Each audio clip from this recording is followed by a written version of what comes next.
إن الحمد لله نحمده ونستعينه ونستغفره ونعوذ بالله من شرور أنفسنا ومن سيئات أعمالنا من يهده الله فلا مضل له ومن يضلل فلا هادي له وأشهد أن لا إله إلا الله وحده لا شريك له وأشهد أن محمدا عبده ورسوله يا أيها الذين آمنوا اتقوا الله حق تقاته ولا تموتن إلا وأنتم مسلمون يا أيها الناس اتقوا ربكم الذي خلقكم من نفس واحدة وخلق منها زوجها وبث منهما رجالا كثيرا ونساء واتقوا الله الذي تساءلون به والأرحام إن الله كان عليكم رقيبا يا أيها الذين آمنوا اتقوا الله وقولوا قولا سديدا يصلح لكم أعمالكم ويغفر لكم ذنوبكم ومن يطع الله ورسوله فقد فاز فوزا عظيما أما بعد فإن خير الحديث كتاب الله وخير الهدي هدي محمد صلى الله عليه وسلم وشر الأمور محدثاتها وكل محدثة بدعة وكل بدعة ضلالة وكل ضلالة في النار أما بعد فأعوذ بالله من الشيطان الرجيم فاعلم أنه لا إله إلا الله واستغفر لذنبك وقال سبحانه اقرأ باسم ربك الذي خلق الإنسان من علق اقرأ وربك الأكرم الذي علم بالقلم علم الإنسان ما لم يعلم وقال سبحانه اتبعوا ما أنزل إليكم من ربكم ولا تتبعوا من دونه أولياء قليلا ما تذكرون وقال النبي صلى الله عليه وسلم طلب العلم فريضة على كل مسلم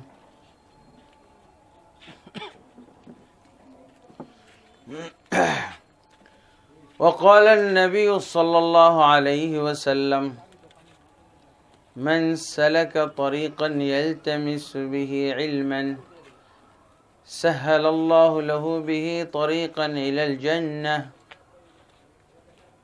وقال في آخر الحديث العلماء ورثة الأنبياء وإنهم لم يورثوا دينارا ولا درهما إنما ورثوا العلم فمن أخذه أخذ بحظ وافر الحمد لله সম্মানিত আজকের এই ঘরোয়া পরিবেশে আত্মীয় স্বজন সমাবেশে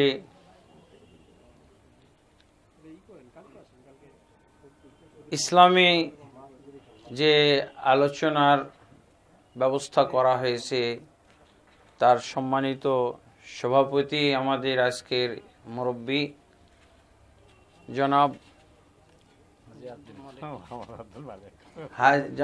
হাজী আব্দুল মালিক সাহেব এবং দক্ষিণ খান মসজিদের জনাব ইমাম নামটা জি মুস্তাফিজুর রহমান সাহেব, ইমাম ও খতিব পার্শ্বস্থ জামে মসজিদের, এবং আলহামদুলিল্লাহ উনি বক্তব্য শুনে বোঝা গেছে কোনো মাদ্রাসার সাথে সংশ্লিষ্ট আছেন, ইলমের সাথে, আলহামদুলিল্লাহ। এবং এই বাড়ির সংশ্লিষ্ট পরিবারের সদস্যবৃন্দ এবং আত্মীয় স্বজন সকলকে আমি ইসলামের সেই সম্ভাষণ, জান্নাতি সম্ভাষণ আপনাদের উদ্দেশ্যে আমি পেশ করছি। আসসালামু আলাইকুম ওয়া রাহমাতুল্লাহি ওয়া বারাকাতুহু। আলহামদুলিল্লাহ, যদিও একটা সংক্ষিপ্ত এবং সংক্ষিপ্ত পরিসর এবং লোকজনের উপস্থিতি অত্যন্ত কম, তারপরও আমি এই অনুষ্ঠানটাকে একটা ব্যতিক্রম ধর্মীয় অনুষ্ঠান হিসেবে গণ্য করছি, অত্যন্ত ব্যতিক্রম। আমাদের সমাজে আসলে এই ধরনের অনুষ্ঠানের খুবই প্রয়োজন ছিল, কিন্তু এই অনুষ্ঠানগুলো আমাদের সমাজে অনুপস্থিত, বরং বলতে পারি বিলুপ্ত ছিল, কিন্তু আস্তে আস্তে এখন এই অনুষ্ঠানগুলো বিলুপ্ত। আমি মনে হয় এরকম পারিবারিক পরিসরে, পারিবারিক পর্যায়ে আত্মীয় স্বজনদেরকে নিয়ে আমার জীবনে এটা হয়তো 8-10 নম্বর এরকম হইতে পারে প্রোগ্রাম, কিন্তু এই প্রোগ্রামগুলো আমাদের বাড়িতে বাড়িতে হওয়া উচিত। কিন্তু আলহামদুলিল্লাহ, আল্লাহ তাবারক ওয়া তাআলা যাদেরকে এই অনুষ্ঠান আয়োজনের সুমতি দান করেছেন, আমি বলতে পারি, আমি বলবো এটা অবশ্যই আল্লাহর পক্ষ থেকে একটা রহমত। এটা অবশ্যই আমরা বলবো ইসলামের জন্য একটা বিরাট চিন্তার ফসল, পরিকল্পনার একটা ফসল, সদিচ্ছার একটা বহিঃপ্রকাশ। এখান থেকে আমাদের সকলেরই শিক্ষা নেওয়া উচিত, আমাদের অনুপ্রাণিত হওয়া উচিত, প্রত্যেকের বাড়িতে বাড়িতে এরকম হওয়া উচিত। রাসূলুল্লাহ সাল্লাল্লাহু আলাইহি সাল্লাম একটি হাদিসে বলেছেন, সহিহ মুসলিম শরীফের হাদিস, লাইসা মিন্না মান লাম ইয়াহতাম বিআমরিল মুসলিমিন। সেই ব্যক্তি কখনো আমার উম্মতের অন্তর্ভুক্ত হওয়ার যোগ্যতা রাখে না যে মুসলিম সমাজ নিয়ে গুরুত্ব দেয় না, মুসলিম সমাজকে নিয়ে চিন্তা ভাবনা করে না, তাদের বিষয়ে গুরুত্ব দান করে না। এটা একটা গুরুত্ব দানের একটা বহিঃপ্রকাশ। মুসলিমদের ভিতরে সর্বপ্রথম আসবে আমার আত্মীয় স্বজন, আমার ফ্যামিলি, পিতামাতা, সন্তান সন্ততি, অন্যান্য আত্মীয় স্বজন, মুসলমানদের মধ্যে এদেরকেই তো আমাদের অগ্রাধিকার দিতে হবে। তাহলে রাসূলুল্লাহ সাল্লাল্লাহু আলাইহি সাল্লামের এই হাদিস অনুযায়ী যে অত্যন্ত একটা বলা যেতে পারে জ্ঞানের কাজ হয়েছে, এটা অত্যন্ত একটা সুন্দর পরিকল্পনা যে আত্মীয় স্বজনদেরকে গুরুত্ব দেওয়া হয়েছে। ইসলাম বোঝানোর ক্ষেত্রে, দ্বীন বোঝানোর ক্ষেত্রে, ইলম সম্পর্কে তাদের কাছে কিছু উপস্থাপনের যে একটা সদিচ্ছা, এটা অত্যন্ত গুরুত্বপূর্ণ, অত্যন্ত একটা ব্যতিক্রম ধর্মী চিন্তা। এর জন্য আমি ধন্যবাদ জানাই আমার অন্তরের অন্তঃস্থল থেকে, এবং সাথে সাথে দোয়া জানাই আল্লাহ তাবারক ওয়া তাআলা তাদের এই চিন্তার ভিতরে বরকত দান করুন,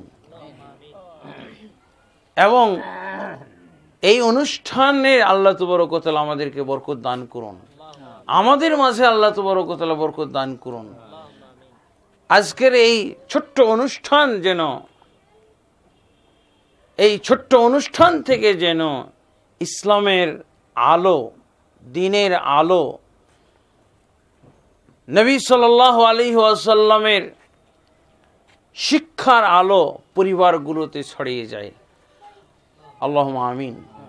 বন্ধুগণ, আমি আসলে এখানে অল্পক্ষণ বসে ইমাম সাহেবের আলোচনা শুনে সেই আলোচনার সাথেই আমি আমার আলোচনাকে মিলিয়ে দিলাম। আমিও ইলমেরই বিষয়ে আলোচনা করব ইনশাআল্লাহ। আসলে উনি যেই কথাটা বলেছেন, আজকে মুসলমানদের অধঃপতনের কারণ হলো এই জ্ঞানের অভাব, দ্বীনের জ্ঞানের অভাব। কারণ ইসলাম এমন একটা দ্বীন, এমন একটা ধর্ম যেটা সরাসরি আল্লাহ তাবারক ওয়া তাআলার পক্ষ থেকে এসেছে। সূরা আলে ইমরানের 19 নম্বর আয়াতে আল্লাহ তাবারক ওয়া তাআলা এই কথাটা স্পষ্ট করে বলে দিয়েছেন। আল্লাহর যে জ্ঞানী কোনো মানুষ পৃথিবীতে এখন বেঁচে আছে, মুসলমান বিশ্বাস করতে পারে না। পারবে? পারে না। সে আল্লাহর দাবি শুনেন, ইন্নাদ-দীনা ইনদাল্লাহিল ইসলাম, নিশ্চয়ই আল্লাহর কাছে মনোনীত পছন্দনীয় দ্বীন বা ধর্ম একমাত্র ইসলাম। এটা হলো তরজমা। একমাত্র দ্বীন হলো আল্লাহর কাছে ইসলাম, ধর্ম ইসলাম। এটার ব্যাখ্যা কি আমরা করব না আল্লাহর ব্যাখ্যাই শুনব? আমরা যদি ব্যাখ্যা করি তো কি হবে? যদি আমরা সঠিক ব্যাখ্যা করি, সঠিক তাফসীর করি এই আয়াতটার, ইসলাম বাদে যত ধর্ম পৃথিবীতে আছে, নাম জানা বা অজানা, আল্লাহর কাছে একটাও গ্রহণযোগ্য নয়, পছন্দনীয় নয়। এটা হলো আমাদেরও বুঝ, তরজমা থেকেই আমরা বুঝেছি।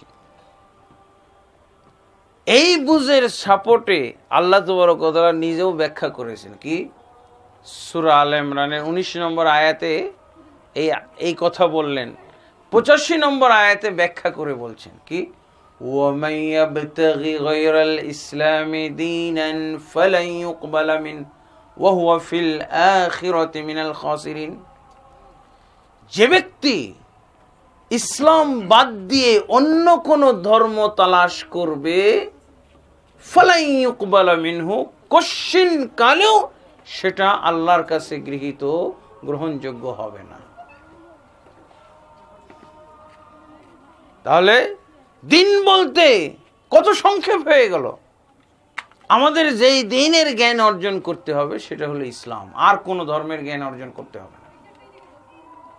এবং আল্লাহ তাবারক ওয়া তাআলা কি বলছেন? যে ব্যক্তি অন্য কোন ধর্ম তালাশ করবে, কশিন কালেও সেটা আল্লাহর কাছে গ্রহণযোগ্য নয়। ওয়া হুয়া ফিল আখিরাতি মিনাল খাসিরিন।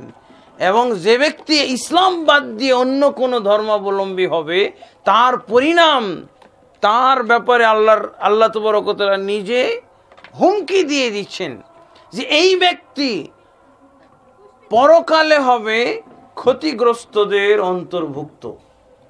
ক্ষতিগ্রস্তদের অন্তর্ভুক্ত। যেই ইসলাম বাদ দিয়ে অন্য কোনো ধর্ম তালাশ করবে, অন্য কোনো ধর্মাবলম্বী হবে, অন্য কোনো ধর্ম পছন্দ করবে, আল্লাহ পছন্দ করেন না, আমি যদি পছন্দ করি, এটাই তো আল্লাহর সাথে আমার সংঘর্ষ হয়ে গেল, আল্লাহর সাথে দ্বিমত হয়ে যাওয়া। এর চেয়ে জঘন্যতম দ্বিমত আর আছে? আমরা এটাকে মানুষের থিওরি অনুযায়ী বলি কি, যে আল্লাহর সাথেও দ্বিমত আমি করতে পারি না। বাক স্বাধীনতার নামে এই কথাগুলো চালিয়ে দিতে পারি।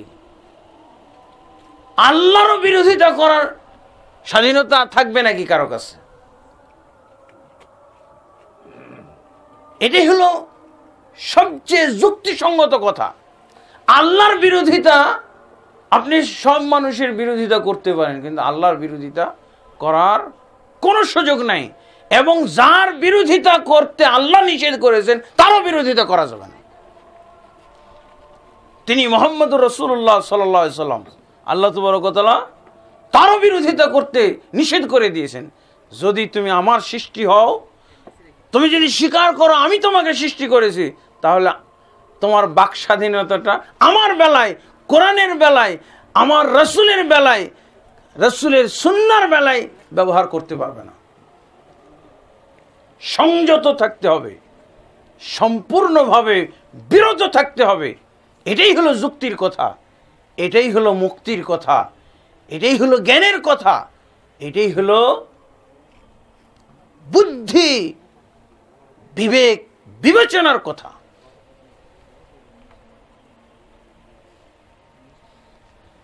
আমরা এই দিন সম্পর্কে জ্ঞান অর্জন না করার কারণেই তো এরকম কথা বলি।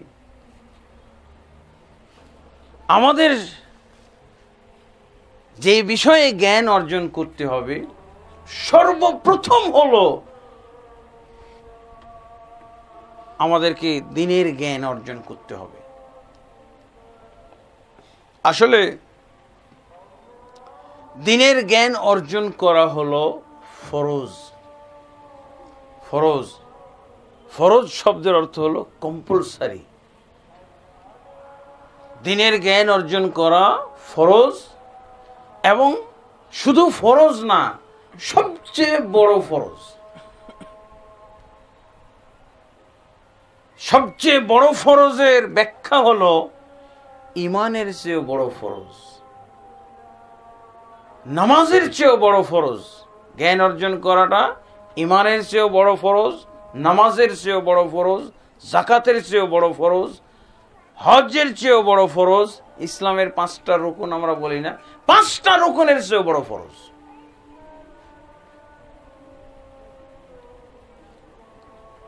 আমরা এই ব্যাপারে দলিল শুনলাম, দলিলটা সেট করছি শুধু। এখন দলিল শুনেছি না, আল্লাহ তাবারক ওয়া তাআলা আসলে কিন্তু আমাদের সকলকে তৈরি করেছেন তার ইবাদতের জন্য। সূরা আয-যারিয়াতের 56 নম্বর আয়াতে আল্লাহ আমাদেরকে এই বার্তা দিয়ে দিয়েছেন, ওয়ামা খালাকতুল জিন্না ওয়াল ইনসা ইল্লা লিয়াবুদুন। আমি জিন এবং ইনসানকে, মানব জাতি এবং জিন জাতিকে সৃষ্টি করেছি শুধুমাত্র আমার ইবাদতের জন্য। যদি আল্লাহ ইবাদত করানোর উদ্দেশ্য পোষণ না করতেন, আজও যেমন অনেক মানুষ আসে নাই না, অনাগত লোক, এরকম আমরা শূন্য জগতের অধিবাসী। তাহলে আমরা কি করে প্রেসিডেন্ট হইতাম? শূন্য জগতের অধিবাসী আমি প্রেসিডেন্ট হইতে পারতাম, আমি মন্ত্রী হইতে পারতাম, আমার এত ব্যস্ততা থাকতো, আমার এত ঘর বাড়ি থাকতো, এত আমার বিভিন্ন ধরনের সম্পদ থাকতো, ব্যস্ততা থাকতো, কিছুই থাকতো না আমি যদি শূন্য জগতের অধিবাসী হইতাম। এই যে যা কিছু আমার চোখের সামনে দেখছি, আমার হাতের নাগালে দেখছি, সব হলো ইবাদতের ফসল। ইবাদত করানো উদ্দেশ্য না জাগলেই এগুলো কিছুই থাকতো না। আমি নিজে থাকতাম না, আমার কোনো প্রপার্টি থাকতো না, আমার কোনো নিয়ামত থাকতো না, আমার কোনো ব্যস্ততা থাকতো না, আমার কোনো পেশা থাকতো না, পদ থাকতো না, যেগুলো আমি আজকে চর্চা করার জন্য ইবাদতকে আগে ভুলি। এগুলো একটাও থাকতো। সবচেয়ে বড় নিয়ামত হলো ইবাদত। এটি হলো জ্ঞানের কথা, এটা হলো বুদ্ধি বিবেচনার কথা, এটা হলো কোরআনের কথা। এই যে ব্যস্ততা দেখায় যারা এখনো আসে নাই, ওদের কি ব্যস্ততা? আপনার ছেলে এখনো বিয়ে দেন নেই, নাতি নাতকর হয় না, ওদের কোনো ব্যস্ততা আছে? আপনি আমি এরকম থাকতাম, কোনো ব্যস্ততা থাকতো না। শূন্য জগতের লোক আমি, আমার কি ব্যস্ততা আছে? আমাকে ব্যস্ত করে রেখেছে আমার সম্পদ, আমার পদ, তাই না? আমার ঘর বাড়ি, আত্মীয় স্বজন, আমাকে সব, এগুলো কিছুই থাকতো না। সবাই শূন্য জগতের অধিবাসী। এই জন্য ইবাদত হলো সবচেয়ে বড় নিয়ামত। এই ইবাদত করানোর উদ্দেশ্যেই কিন্তু আল্লাহ আমাদেরকে সৃষ্টি করেছেন। কিন্তু আমাদের নবী মুহাম্মদুর রাসূলুল্লাহ সাল্লাল্লাহু আলাইহি ওয়াসাল্লামের প্রতি ইসলামের সর্বপ্রথম যে বার্তা তিনি প্রেরণ করলেন জিবরিলের মাধ্যমে, সেটা কি ছিল? ইকরা বিসমি রাব্বিকাল্লাযী খলাক, পড়ো তোমার রবের নামে যিনি সৃষ্টি করেছেন। আল্লাহ বললেন যে ইবাদতের জন্য সব মাখলুক সৃষ্টি করেছে, কিন্তু মুহাম্মদ সাল্লাল্লাহু আলাইহি সাল্লামকে জানাচ্ছেন কি? এটা কি জানাচ্ছেন? এটা কিন্তু জানাচ্ছেন না। কি বলছেন আল্লাহ? তুমি পড়ো তোমার রবের নামে যিনি সৃষ্টি করেছেন। বলছেন না উবুদ লিরাব্বিকাল্লাযী খালাক, হে মুহাম্মদ তুমি তোমার রবের জন্য ইবাদত করো যিনি তোমাকে সৃষ্টি করেছেন। বলেছেন আমিন বিরাব্বিকাল্লাযী খালাক, হে মুহাম্মদ তুমি ঈমান আনো তোমার রবের প্রতি যিনি তোমাকে সৃষ্টি করেছে। এটা বলেছেন? বলেননি। সাল্লি লিরাব্বিকা ইয়া মুহাম্মদ, মুহাম্মদ তুমি তোমার রবের জন্য সালাত নামাজ পড়ো। বলেছেন? কি বলেছেন? ইকরা পড়ো। আল্লাহু আকবার। এখানে বিরাট একটা যুক্তি আছে, বিরাট একটা দলিল এখানে আছে যে পড়াশোনা, এই জাতি হলো পড়াশোনার জাতি। অন্য ধর্ম থেকে এই ধর্মের ব্যতিক্রম বৈশিষ্ট্য হলো যে এটা হলো পড়াশোনার উপরে ভিত্তিশীল একটা ধর্ম। পড়াশোনা না করলে, এই জন্য যারা আকীদাবিদ, যারা ইসলামী মৌলিক জ্ঞান নিয়ে গবেষণা করেন, তারা বলেন যারা ইলম অর্জন এই ধর্ম সম্পর্কে জানে না তারা মুসলমানই না। আর যারা মুসলমান হওয়ার পর ধর্ম সম্পর্কে জানা বাদ দিয়ে দিয়েছে তাদের ইসলাম চলে যাবে। জ্ঞানের কারণে এই ইসলাম তার জীবনে অস্তিত্বমান হবে, আর জ্ঞান না থাকলে তার জীবন থেকে ইসলাম চলে যাবে।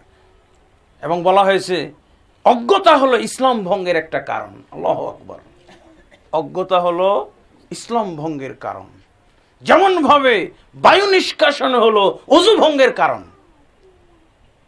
ইসলাম কি করে থাকতে পারে যে ইসলামের ভিত্তি হলো ইকরার উপরে, আর আপনি লেখাপড়া না করে ইসলাম সম্পর্কে মন্তব্য করছেন? আপনার মন্তব্য তো বিরূপ মন্তব্য হবেই, আপনার মন্তব্য তো বিরুদ্ধে হবেই, কারণ আপনি ইসলামই পড়েননি। ইকরা দিয়ে যেই ধর্মের সূচনা, ইকরার উপরে যেই ধর্মের ভিত্তি, সেই ধর্ম আপনি ইকরা ছাড়া যদি পালন করেন হবে। ইসলামে প্রবেশ করতে হলে ইলম লাগবে, আর ইসলামে থাকতে হলে ইলম লাগবে।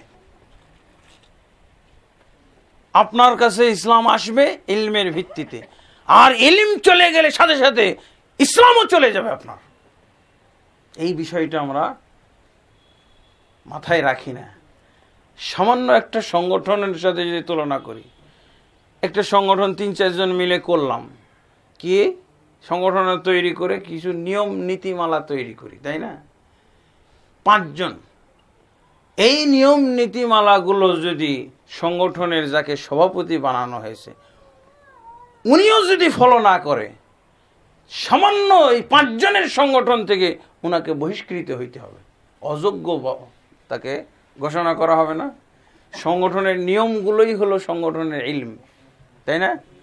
৫ জন মিলে আমরা নিজেরাই যে সংগঠন গঠন করলাম, এই সংগঠনে যদি সভাপতিটাই না থাকতে পারে, কেন? এই সভাপতি সাহেব, আমরা না সবাই একত্র বসে এই সংগঠনের ইলম নির্ধারণ করলাম, এই জ্ঞান থাকতে হবে, এই নীতিমালা আমার জানতে হবে, ফলো করতে হবে। আপনি তো দেখি কোনো নীতিমালাই বুঝেন না, আপনি কোনো নীতিমালায় ফলো করছেন না, আপনি কিভাবে এই সংগঠনে থাকবেন? বহিষ্কৃত হবে না? একটা সামান্য সংগঠন ৫ জন মিলে, তাও মস্তিষ্ক প্রসূত সব নিয়ম নীতিমালা, সেখানেই যদি এই সংগঠনের জ্ঞান না থাকায় যদি বহিষ্কৃত হয়, তো ইসলাম এত বিশাল একটা ধর্ম, যার জন্য এত বড় আয়োজন, যার জন্য আল্লাহ তাবারক ওয়া তাআলা আসমান থেকে ৩০ পারা কোরআন নাজিল করলেন, যার জন্য আল্লাহ তাবারক ওয়া তাআলা একজন রাসূল প্রেরণ করলেন, সেই ধর্মের লাখ লাখ হলো তার নিয়ম নীতিমালা, অথচ আমি কিচ্ছুই জানছি না। ওই সংগঠন থেকে বহিষ্কার হবে, আর ইসলামের মধ্যে ঠিকই থেকে যাবে অজ্ঞতা নিয়ে। নিজের বানানো সংগঠনে নিজেই থাকতে পারছে না, আর আল্লাহর ইসলাম এই বিশাল ইলমের আধার, 30 পারা কোরআন নিয়ে এই ইসলাম, লক্ষ লক্ষ হাদিস নিয়ে এই ইসলাম। সেই ইসলাম আপনি শুধু পাড়ি দিবেন অজ্ঞতার নৌকার উপরে চড়ে, অজ্ঞতার ঘোড়ার উপরে চড়ে আপনি পাড়ি দিয়ে যাবেন, এটা হতে পারে না। অজ্ঞতা আমার বাহন হতে পারে না, অজ্ঞতা আমার সম্বল হতে পারে না, অবশ্যই না। এই জন্য এটা একটা নতুন কথা, কিন্তু ইসলামে থাকতে হলে জ্ঞান লাগবে। আর ইসলাম থেকে বহিষ্কার হওয়ার প্রথম কারণ হলো অজ্ঞতা। যার ইসলাম সম্পর্কে জ্ঞান নেই, জ্ঞান শিখতেও চাই না, জ্ঞান অনুযায়ী চলতেও চাই না, তার ইসলাম নেই। ইসলাম ভঙ্গের কারণের মধ্যে এটা হলো 1 নম্বর। আর ইসলাম শেখারও 1 নম্বর শর্ত। আল্লাহু আকবার। তাহলে যেহেতু ইবাদতের জন্য সৃষ্টি হয়ে আল্লাহ ইবাদতের কথা শোনাচ্ছেন না আমাদেরকে, বলছেন পড়ো, তার কারণ কি? এর উদ্দেশ্য হলো এটাই যে ইবাদতটাও জ্ঞানের উপরে নির্ভরশীল। আপনি যদি ইবাদত করেন, নামাজ পড়েন না জেনে, হবে নামাজটা? অজ্ঞতার মাধ্যমে কি হতে পারে? দুনিয়ার একটা জিনিস দেখান অজ্ঞতা দিয়ে, একটা শরীয়ত তৈরি করা যাবে না। অজ্ঞতা এমন খারাপ জিনিস যে এই অজ্ঞতা দিয়ে এমন কিছু নষ্ট করা যায় যা আর কখনো ঠিক হবে না। ধরেন আপনাকে মোবাইলটা দিলাম, কিন্তু আপনি নিজেই জানেন না মোবাইল সম্পর্কে। ভাই আমার মোবাইলটা কি সমস্যা হয়েছে একটু দেখেন। আপনার যদি অজ্ঞতা থাকে, না জানেন, তো বলবেন ভাই আমি জানি না, তাহলে তো শেষ ঝামেলা। আপনি যদি দায়িত্ব নিয়ে নেন, ঠিক আছে দেখি, মোবাইল সার্ভিসিং এর কোনো জ্ঞান নেই, নলেজ নাই, ও যদি মোবাইলের সমস্যা ঠিক করতে যায় তো এমনভাবে বেঠিক করবে, এমনভাবে নষ্ট করবে, আর পাকা মেকারও ঠিক করতে পারবে না। এই মিয়া কারে দিছিলেন, এটা খুলছিল কে বলেন? ধরে ফেলে না? দেখেন অজ্ঞতা দিয়ে কত এমন নষ্ট করেছে যে আর পাকা মেকারও ঠিক করতে পারবে না। ইসলাম কিভাবে চলতে পারে? যে ইসলাম হলো 30 পারা কোরআন নিয়ে, যে ইসলাম হলো বুঝের উপরে নির্ভরশীল। ইবাদতের কথা বলছেন না আল্লাহ, বলছেন ইকরা, পড়ো। আর আমরা ঈমান আনার জন্য প্রথম ব্যবস্থা কি? কালেমা না? কালেমা পড়তে হবে। কিন্তু আল্লাহ তাবারক ওয়া তাআলা সূরা মুহাম্মদের 19 নম্বর আয়াতে কালেমার আগে বলছেন তুমি জ্ঞান অর্জন করো। ফা'লাম আন্নাহু লা ইলাহা ইল্লাল্লাহ, সূরা মুহাম্মদের 19 নম্বর আয়াত। তুমি জ্ঞান অর্জন করো, তারপর লা ইলাহা ইল্লাল্লাহ বলো। দেখছেন? তাহলে লা ইলাহা ইল্লাল্লাহর আগেও ইলম। কারণ কি? লা ইলাহা ইল্লাল্লাহ না বুঝে আপনি মুসলমান হবেন কি করে? লা ইলাহা শব্দ দিয়ে কেউ মুসলমান হবে না? লা ইলাহা ইল্লাল্লাহর অর্থ দিয়ে মুসলমান হইতে হয়। লা ইলাহা ইল্লাল্লাহর শব্দ দিয়ে মুসলমান হওয়া সম্ভব? এই জন্যই আল্লাহ তাবারক ওয়া তাআলা কালেমার পূর্বে কি বলছেন? ফা'লাম আন্নাহু, তুমি জেনে নাও নিশ্চয়ই লা ইলাহা ইল্লাল্লাহ, আল্লাহ ব্যতীত প্রকৃত কোনো মাবুদ নেই। এই কথাটা জ্ঞান সহ আপনাকে জানতে হবে, এই কথাটার অর্থ জানতে হবে, লা ইলাহা ইল্লাল্লাহর অর্থ জানতে হবে।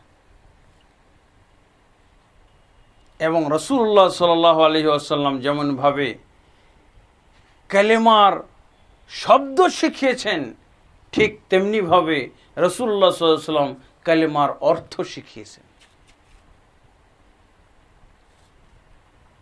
কালেমার যেমন শব্দ শিখিয়েছেন, কালেমার অর্থটাও শিখিয়েছেন। কিন্তু দুঃখজনক হলো সত্য যে আমাদের ভারতবর্ষে রাসূলুল্লাহ সাল্লাল্লাহু আলাইহি ওয়াসাল্লাম কালেমার যে অর্থ করেছিলেন, কালেমার শব্দটা ওইটাই পৌঁছে গেছে, লা ইলাহা ইল্লাল্লাহ, আশহাদু আল্লা ইলাহা ইল্লাল্লাহ, লা ইলাহা ইল্লাল্লাহ মুহাম্মাদুর রাসূলুল্লাহ, শব্দগুলো সব পৌঁছে গেছে, একটাও বাদ নাই। কিন্তু কালেমার অর্থটা যেভাবে রাসূলুল্লাহ সাল্লাল্লাহু আলাইহি ওয়াসাল্লাম করেছিলেন ওইভাবে পৌঁছে নাই, ভুলভাবে পৌঁছেছে। এই জন্য অনেক সময় অনেককে প্রশ্ন করলেও বলতে পারে না যে লা ইলাহা ইল্লাল্লাহ তরজমা বা লা ইলাহা ইল্লাল্লাহর যে অর্থ রাসূলুল্লাহ সাল্লাল্লাহু আলাইহি ওয়াসাল্লাম করেছিলেন সেই অর্থটা করো তো।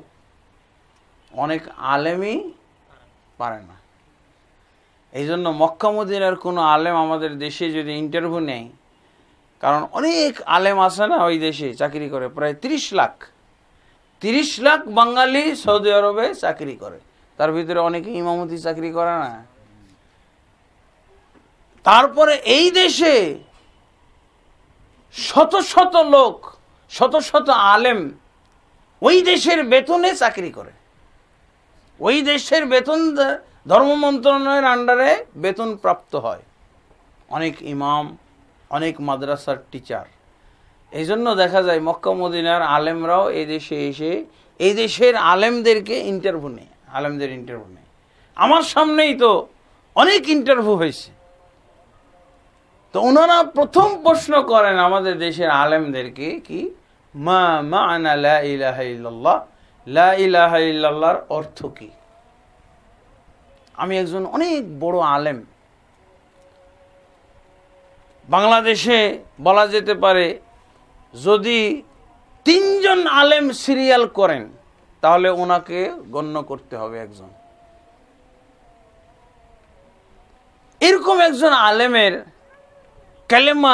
কালেমা তাইয়্যিবার ব্যাখ্যায় লিখিত একটা গ্রন্থ আমার কাছে আসলো। কালেমা, ব্রাহ্মণবাড়িয়ায় গেছিলাম, তো এক ভাই, তার কাছে দেখলাম যে 2টা কপি।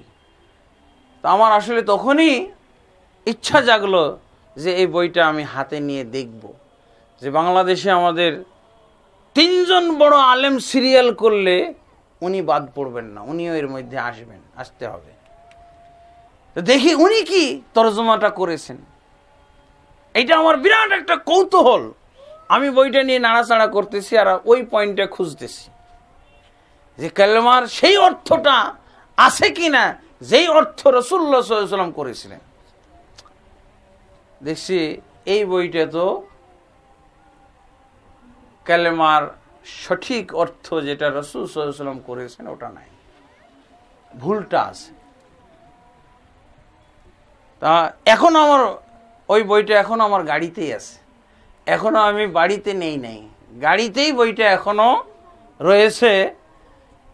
উনি আমাকে একটা কপি দিয়েই দিলেন, যেটা আপনার জন্যই নিয়ে আসছি। আলহামদুলিল্লাহ। এই হলো একটা অবস্থা। যদি কালেমার সঠিক অর্থ আমরা না করি তাহলে কিন্তু দেখা যাবে কালেমা কিন্তু ইসলামের ফাউন্ডেশন। কালেমা ইসলামের ফাউন্ডেশন। কালেমা হলো ইসলামের মাথা। যদি মাথা না থাকে তো অঙ্গ প্রত্যঙ্গের সেবা যত্ন করে কোনো লাভ আছে বলেন? ইসলামের ফাউন্ডেশন হলো কালেমা। এই জন্য রাসূলুল্লাহ সাল্লাল্লাহু আলাইহি ওয়াসাল্লাম এই কালেমার প্রচার প্রসার, কালেমার শিক্ষা দীক্ষাতে কতদিন সময় ব্যয় করেছিলেন? নবুয়তের 23 বছরের মধ্যে 12 বছর পর্যন্ত শুধুমাত্র কালেমার উপরেই রাসূলুল্লাহ সাল্লাল্লাহু আলাইহি ওয়াসাল্লাম কাজ করেছেন। শুধুমাত্র কালেমা। আসলে ফাউন্ডেশনে সবচেয়ে বেশি খরচ হয় না? যে বিল্ডিং এর ফাউন্ডেশন দিয়ে ফেললো ও নিশ্চিত যে আস্তে আস্তে উঠতে থাকবে। ফাউন্ডেশনটা দিতেই মানুষ ভয় পায় যে এই ফাউন্ডেশনে যে টাকা লাগে এই টাকা আমার জোগাড় করা মুশকিল। দেখেন শুধু ফাউন্ডেশনের জন্য অনেকের বিল্ডিং পিছিয়ে থাকে বছরকে বছর। যদি ফাউন্ডেশনটা হয়ে যেত তাহলে একতলা করে 2-1 বছর পর পর, 5 বছর পর পর হয়েই যেত। ফাউন্ডেশন হচ্ছে না, বিল্ডিংও হচ্ছে না। এটাই তো বাস্তবতা। আলহামদুলিল্লাহ। রাসূলুল্লাহ সাল্লাল্লাহু আলাইহি ওয়াসাল্লামের নবুয়তি জিন্দেগি হলো 23 বছর। 23 বছরের মধ্যে ফাউন্ডেশনে আল্লাহ রাসূল সাল্লাল্লাহু আলাইহি ওয়াসাল্লাম ব্যয় করলেন কতদিন? 12 বছর।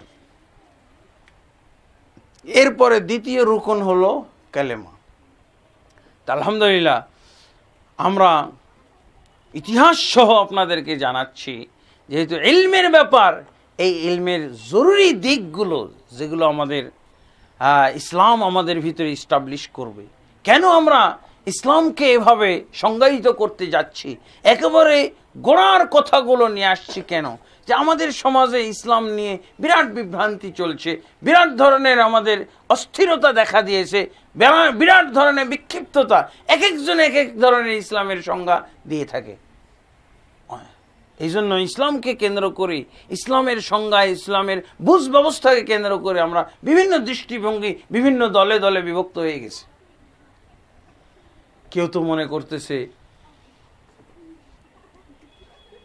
টুপি পাঞ্জাবি হলো ইসলাম, কেউ মনে করতেছে এর টুপি নাই, এর কিসের মুসলমান, একে হটাও আমার সামনে থেকে, হুজুর বলে দিচ্ছে।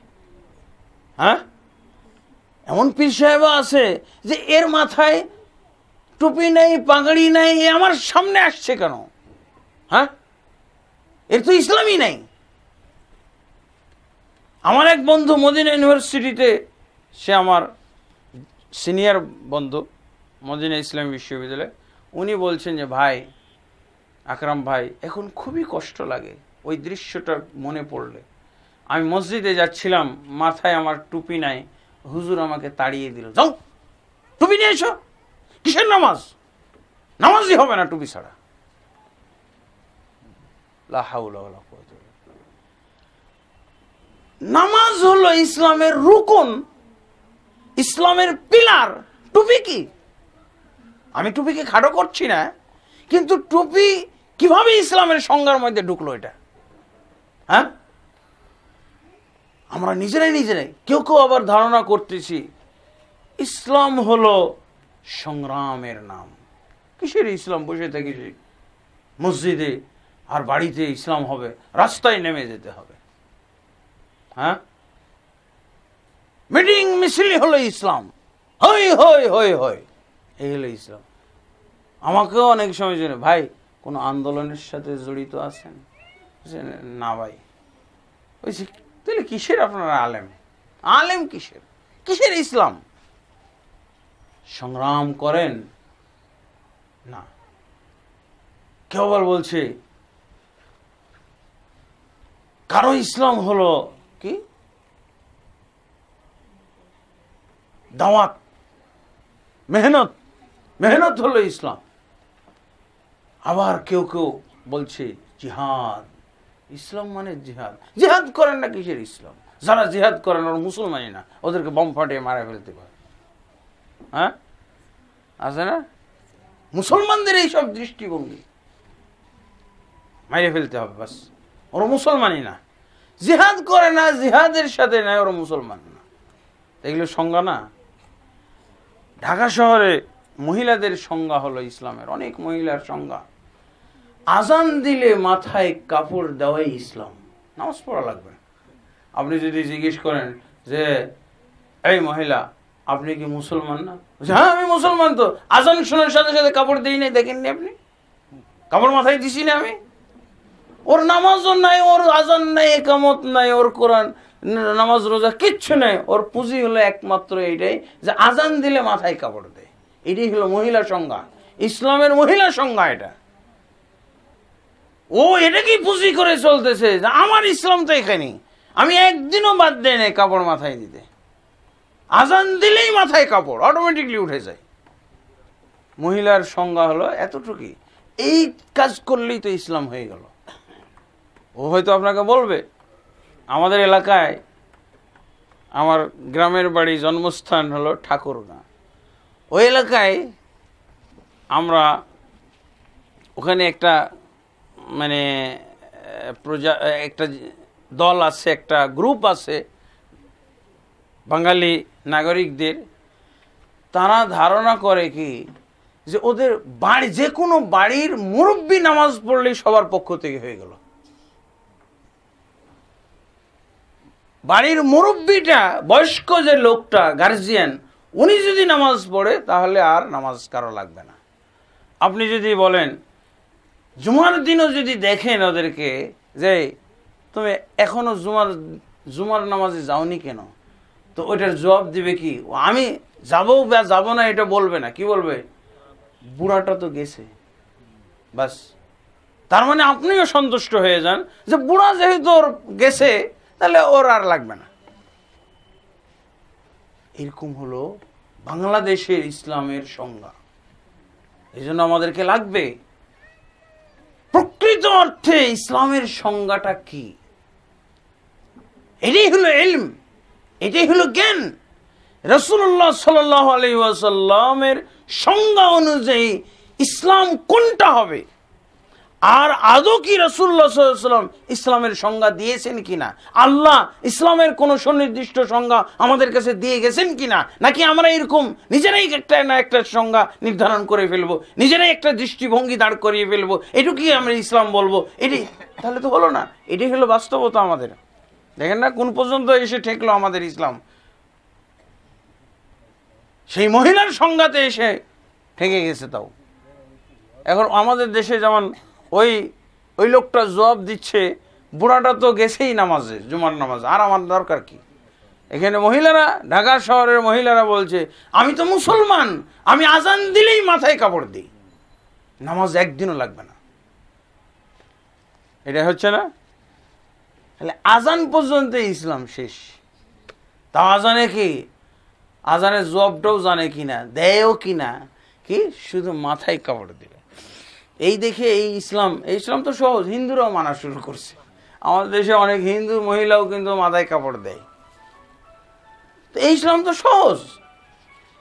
এরকম এই সংজ্ঞা অনুযায়ী মুসলমান তো শুধু আমাদের মুসলিম নারীরাই না, হিন্দুরাও তো চলে আসতেছে এর মধ্যে।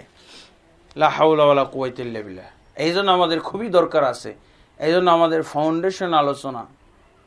রাসূলুল্লাহ সাল্লাল্লাহু আলাইহি ওয়াসাল্লাম দেখছেন, কালেমা হলো ইসলামের ফাউন্ডেশন। যদি ফাউন্ডেশন ঠিক না হয় এই ইসলামের কোনো অস্তিত্ব নাই। ফাউন্ডেশনের মধ্যে কালেমার শব্দ দিয়ে মুসলমান হবেন না অর্থ দিয়ে মুসলমান হবেন।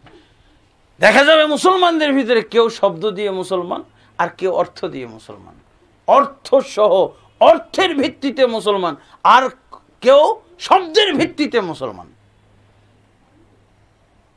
মসজিদুল হারামের প্রাক্তন খতিব আবু সামহ আব্দুল জাহের নুরুদ্দিন, আমি প্রায় বলে থাকি, উনি একটা জরিপ দিয়েছেন।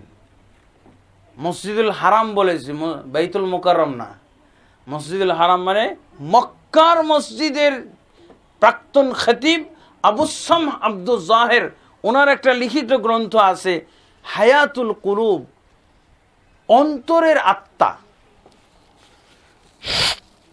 এই গ্রন্থের ভিতরে উনি লিখেছেন যে বর্তমান বিশ্বে 1999 জন মুসলিম হলো কালেমার শব্দের ভিত্তিতে মুসলিম, কালেমার অর্থের ভিত্তিতে মুসলিম 1001 জন টিকে কিনা সন্দেহের ব্যাপার।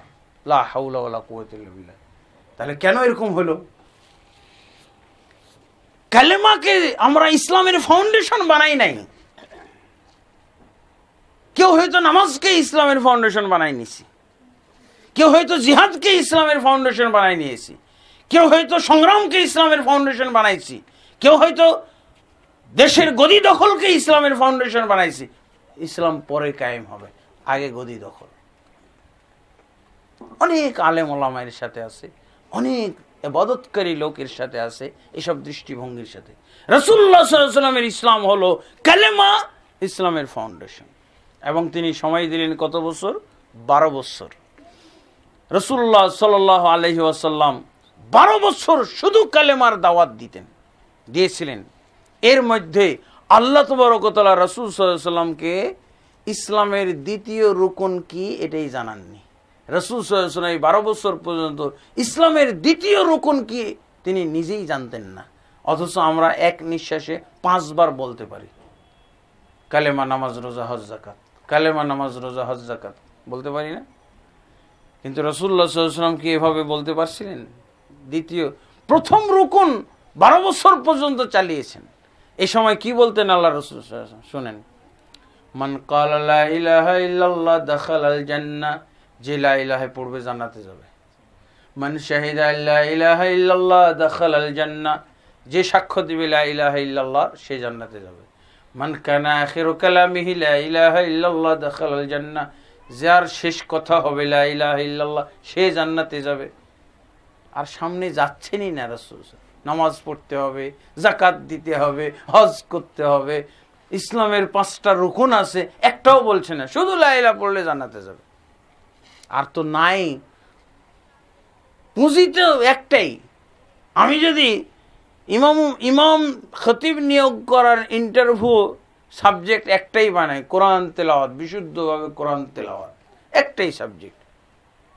একটা সাবজেক্টে যদি ভালো রেজাল্ট করে, ফার্স্ট হয়ে যায়, তাহলে ও কি যোগ্য না ইমামতির? সাবজেক্টই তো আমার একটাই, এই একটা সাবজেক্টে পরীক্ষা দিয়েছে, সে যদি ফার্স্ট হয়ে যায়, সে যদি সর্বোচ্চ নাম্বার পেয়ে যায়, শেষ। আমি কি বলতে পারবো হুজুর আপনি কিন্তু অঙ্ক পরীক্ষা দেননি? ও কি বলবে, আপনি তো অঙ্ক পরীক্ষা নেননি, প্রশ্নই তো করেননি, আপনি তো একটাই প্রশ্ন করেছেন। বলতে পারবো? এইরকম রাসূলুল্লাহ সাল্লাল্লাহু আলাইহি ওয়াসাল্লাম তার চাচা মারা যাচ্ছে সামনে, তাকে কি বললেন? ইয়া সহিহ বুখারী শরীফের হাদিস, ইয়া আম্মি কুল লা ইলাহা ইল্লাল্লাহ ওয়া হাজ্জু লাকা বিহা ইনদাল্লাহ। চাচা যান, একবার বলুন লা ইলাহা ইল্লাল্লাহ, আপনাকে জান্নাতে নেওয়ার জন্য আখিরাতে আল্লাহর সাথে আমি বিতর্ক করব। ওয়া হাজ্জু লাকা বিহা ইনদাল্লাহ, বিতর্ক করব, আল্লাহ জান্নাতে দিতে হবে আমার চাচাকে। শেষকালে হলো তো কালেমা পড়েছিল, কাউকে নামাজের কথা বলছেন না। যখন মেরাজে গেলেন না আল্লাহ রাসূল, কতদিন পরে গেলেন? ওই গারে হেরা থেকে ফিরে এসে মেরাজে গেছিলেন। 13 বছর রাসূলুল্লাহ সাল্লাল্লাহু আলাইহি ওয়াসাল্লাম মক্কাতে ছিলেন। 7 বছর পর্যন্ত তো আল্লাহ রাসূল সাল্লাল্লাহু আলাইহি ওয়াসাল্লাম চাচা আবু তালেবেরই শেল্টারে ছিলেন। মারা যাওয়ার পর তার উপরে নির্যাতন নেমে আসলো, উটের ভুঁড়ি চাপিয়ে দিল, তার অনুসারীদেরকে নির্যাতন, অকথ্য নির্যাতন করা হলো। আল্লাহ রাসূল সাল্লাল্লাহু আলাইহি ওয়াসাল্লাম হিজরত করলেন, হিজরতের আদেশ দিয়ে দিলেন, আবিসিনিয়ায় চলে যাও, মদিনায় চলে গেলেন রাসূলুল্লাহ সাল্লাল্লাহু আলাইহি ওয়াসাল্লাম। দেখেন হিজরতের এত অকথ্য নির্যাতন সহ্য করার পর আল্লাহ তাবারক ওয়া তাআলা রাসূল সাল্লাল্লাহু আলাইহি ওয়াসাল্লামের অন্তরকে পরিতৃপ্ত করার জন্য, সান্ত্বনা দেওয়ার জন্য আল্লাহ তাবারক ওয়া তাআলা তার রাসূল এরকম বিরূপ পরিবেশ সহ্য করতে করতে করতে করতে রাসূলুল্লাহ সাল্লাল্লাহু আলাইহি ওয়াসাল্লাম অন্তর ঝাঁঝরা হয়ে গেছে। এই জাতির কষ্ট পোহাতে পোহাতে সহ্য করতে করতে এমন সময় আল্লাহ তাবারক ওয়া তাআলা তার রাসূলকে নিয়ে গেলেন। কত বড় পুরস্কার, কত বড় প্রবোধ, কত বড় সান্ত্বনার ব্যাপার! মেরাজে নিয়ে গেলেন। এই যে মেরাজটা ঘটেছিল 11.5 বছর পর, তাহলে 11.5 বছর পর্যন্ত আল্লাহ রাসূল সাল্লাল্লাহু আলাইহি ওয়াসাল্লাম একটাই রুকুনের দাওয়াত দিলেন। আল্লাহু আকবার! এই একটা রুকুনের দাওয়াত। এখন আমাদের স্বভাবতই প্রশ্ন আসতে পারে, কালেমার এত কি জ্ঞান আল্লাহ রাসূল সাল্লাল্লাহু আলাইহি ওয়াসাল্লাম দিলেন 12 বছর পর্যন্ত? আমরা তো 12 ঘন্টায় কি বলবো কালেমা নিয়ে সেটাই তো বুঝতেছি না। কিন্তু রাসূল সাল্লাল্লাহু আলাইহি ওয়াসাল্লাম 12টা বছর টেনে নিয়ে গেলেন কালেমার শুধু দাওয়াত। এবার রাসূল সাল্লাল্লাহু আলাইহি ওয়াসাল্লাম মেরাজে গেলেন 11.5 বছর পর। এটা কি ভাঙ্গা বছর বাদ দিয়ে 12 বছর ধরা হয়। অনেকেই যেহেতু 13 বছরের মধ্যে 12টা বছরই রাসূল সাল্লাল্লাহু আলাইহি ওয়াসাল্লাম তাওহীদের দাওয়াত দিলেন, কালেমার দাওয়াত দিলেন, এই জন্য বলেন কি 13 বছরই কালেমার দাওয়াত। অধিকাংশ দিন তো কেটে গেছে, এই জন্য একটা বছর আর বাদ দিয়ে কি লাভ। এরপর রাসূলুল্লাহ সাল্লাল্লাহু আলাইহি ওয়াসাল্লাম মেরাজে যে কি সালাত, 5 ওয়াক্ত সালাত নিয়ে আসলেন। মেরাজে যাওয়ার পর না, মেরাজের আগে কি 5 ওয়াক্ত নামাজ ছিল? এই মেরাজটাই হলো। মেরাজ কখন হয়েছে ইতিহাসবিদদের ভিতরে মতপার্থক্য আছে। 7টা উক্তি পাওয়া যায়, 7 ধরনের মতভেদ। তার ভিতরে সবচেয়ে গ্রহণযোগ্য যেটা মত সেটা হলো হিজরতের 1 বছর পূর্বে আল্লাহ রাসূলের মেরাজ হয়েছিল। এই মেরাজের রাত্রেই রাসূলুল্লাহ সাল্লাল্লাহু আলাইহি ওয়াসাল্লামকে সালাত দেওয়া হলো না, নামাজ, 5 ওয়াক্ত নামাজ ফরজ। রাসূল সাল্লাল্লাহু আলাইহি ওয়াসাল্লাম নিজে জানতেন না কি দেওয়া হবে, জানতেন? রাসূল সাল্লাল্লাহু আলাইহি ওয়াসাল্লামকে বলে গেছিলেন আবু বকর, ওমর, ওসমান, সাহাবায়ে কেরামকে, আমি যাচ্ছি মেরাজে আগামী রাত্রে, আমি কিন্তু নামাজ নিয়ে আসব। আল্লাহর কাছে আমি নামাজ চাইব, যে নামাজ নামক যে দ্বিতীয় রুকনটা আল্লাহ ফরজ করো না কেন, এইটা আল্লাহকে বলবো। তিনি কি জানতেন? জানতেন না। তাই তো আল্লাহ রাসূল সাল্লাল্লাহু আলাইহি ওয়াসাল্লাম 50 ওয়াক্ত নামাজ ফরজ করলেন, 50 ওয়াক্ত নিয়েই চলে আসতেছে। রাসূলুল্লাহ সাল্লাল্লাহু আলাইহি ওয়াসাল্লাম তাই করেছিলেন না? 50 ওয়াক্ত নিয়েই চলে আসতেছে। মুসা আলাইহিস সালামের সাথে দেখা হয়ে উনি বললেন, মুহাম্মদ, আল্লাহর কাছ থেকে কি লাভ করেছো? মুহাম্মদ সাল্লাল্লাহু আলাইহি ওয়াসাল্লাম বললেন, 50 ওয়াক্ত নামাজ। কি সর্বনাশ, তোমার উম্মত এই 50 ওয়াক্ত নামাজ পড়তে পারবে না, তাড়াতাড়ি যাও। বোঝা যায় যে রাসূল সাল্লাল্লাহু আলাইহি ওয়াসাল্লাম সবকিছু জানতেন আগের থেকে। আমাদের মুসলমানদের এক শ্রেণীর মুসলমান আছে যে আল্লাহ রসুল সবই নাকি জানেন, হাজের গায়েব, হ্যাঁ, তিনি হাজের নাজের সব জানেন। কথাটা কি দলিলে টিকে? দাবিতে আছে কিন্তু দলিলে টিকে? দলিলে টিকতেছে না। রাসূলুল্লাহ সাল্লাল্লাহু আলাইহি ওয়াসাল্লাম বলতেছেন কি, রাসূল সাল্লাল্লাহু আলাইহি ওয়াসাল্লাম কয়েকবার আল্লাহর কাছে গেলেন, 5 বারের পরও মুসা বলতেছে আরো কমাও, আমার উম্মতকে আমি 2 ওয়াক্ত নামাজ পড়িয়েছি, তাই তো তারা 2 ওয়াক্ত নামাজই ঠিক রাখতো না, আর তোমার এখনো 5 ওয়াক্ত। বলছে না, এখন লজ্জা পাইতেছে, আর যাব না। তো আল্লাহ কি বললেন? 50 ওয়াক্তের সওয়াব 5 ওয়াক্তেই দিয়ে দিলাম। আলহামদুলিল্লাহ। তো বিরাট আমরা পুরস্কার পেলাম। মুহাম্মদুর রাসূলুল্লাহ সাল্লাল্লাহু আলাইহি ওয়াসাল্লাম আমাদেরকে 5 ওয়াক্ত সালাত দিলেন। এবার 5 ওয়াক্ত সালাত ফরজ। এবার রাসূল সাল্লাল্লাহু আলাইহি ওয়াসাল্লামের কথা আর ওরকম থাকলো না, কালেমা পড়লেই জান্নাত, এটা আর আল্লাহ রাসূল সাল্লাল্লাহু আলাইহি ওয়াসাল্লাম বললেন না। তার স্বর পাল্টে গেল। কি বললেন? কালেমার পর তারপরে পর্যায়ক্রমে 1-2 বছর পরেই আবার যাকাতও ফরজ হয়ে গেল, রোজাও ফরজ হয়ে গেল। এরপর আল্লাহ রাসূল সাল্লাল্লাহু আলাইহি ওয়াসাল্লাম সবগুলো একত্র করে বলা শুরু করলেন যে বাইনাল আবদি ওয়াল কুফরি ওয়াশ শিরকি তারকুস সালাত, আল্লাহর বান্দা কাফের মুশরিকের মধ্যে পার্থক্য হলো নামাজ ছেড়ে দেওয়া। দেখেন, কালেমার যারা এই ইলমটা, এই তথ্য, এই জ্ঞান না জানবে, তাদের ক্ষেত্রে কালেমাই হবে কাফের হওয়ার কালেমা। কালেমা হলো মুসলমান হওয়ার কালেমা। আর যারা কালেমার জ্ঞান অর্জন না করবে, কালেমা সম্পর্কে তথ্য না জানবে, তাদের ক্ষেত্রে কালেমাই হলো কাফের হওয়ার কালেমা, আবার কুফরিতে ফিরে যাওয়ার কালেমা। যদি কেউ বলে যে কালেমা দিয়েই যেহেতু জান্নাতে যাওয়া যাবে, তাহলে নামাজের কি দরকার? কালেমা দিয়েই যদি জান্নাতে যাওয়া যায়, তাহলে যাকাতের কি দরকার? যারা এই কথাগুলো বলবে, নামাজের কি দরকার? দরকার নাই। যাকাতের কি দরকার? দরকারই নাই। রমজানের সিয়ামের কি দরকার? দরকারই নাই। হজ উমরার কি দরকার? দরকার নাই। এই লোকগুলো যারা কালেমাকে এরকম করে বুঝলো, এরা কি মুসলমান থাকলো? এদের ক্ষেত্রে কালেমাই হলো আবার যে জায়গার থেকে আসছিল ওই জায়গায় চলে যাওয়ার কালেমা, কাফের হওয়ার কালেমা। এরা 4টাকে মাইনাস করে দিল না। কালেমার এই আশ্বাস পেয়ে, কালেমার মাধ্যমে আশ্বাস পেয়ে 4টাকেই তো ক্যান্সেল করে দিল। যে কালেমার মাধ্যমে যদি জান্নাতে যাওয়া যায়, তাহলে কেন নামাজ পড়বো? তাহলে কেন যাকাত দিব? তাহলে কেন আমার রোজার মাসে না খেয়ে থাকতে হবে? কেন আমি এত টাকা খরচ করে হজ উমরা করব? যারা এই কেনগুলো বলবে, কালেমার উপরে নির্ভরশীল হয়ে, এদের কালেমাই হলো কাফের হওয়ার কালেমা। বোঝা গেছে? তো কালেমা শুধু মুসলমান হওয়ার কালেমা না, কালেমা কাফের হওয়ারও কালেমা। দেখবেন এই কাফের হওয়ার কালেমা নিয়ে চলতেছে অনেক মুসলমান। ওরা জীবনও সালাত পড়ে না, সালাত পড়লে সিনাই পড়ে, বুঝেছেন? যাকাত নাই ওদের হজ উমরা নাই।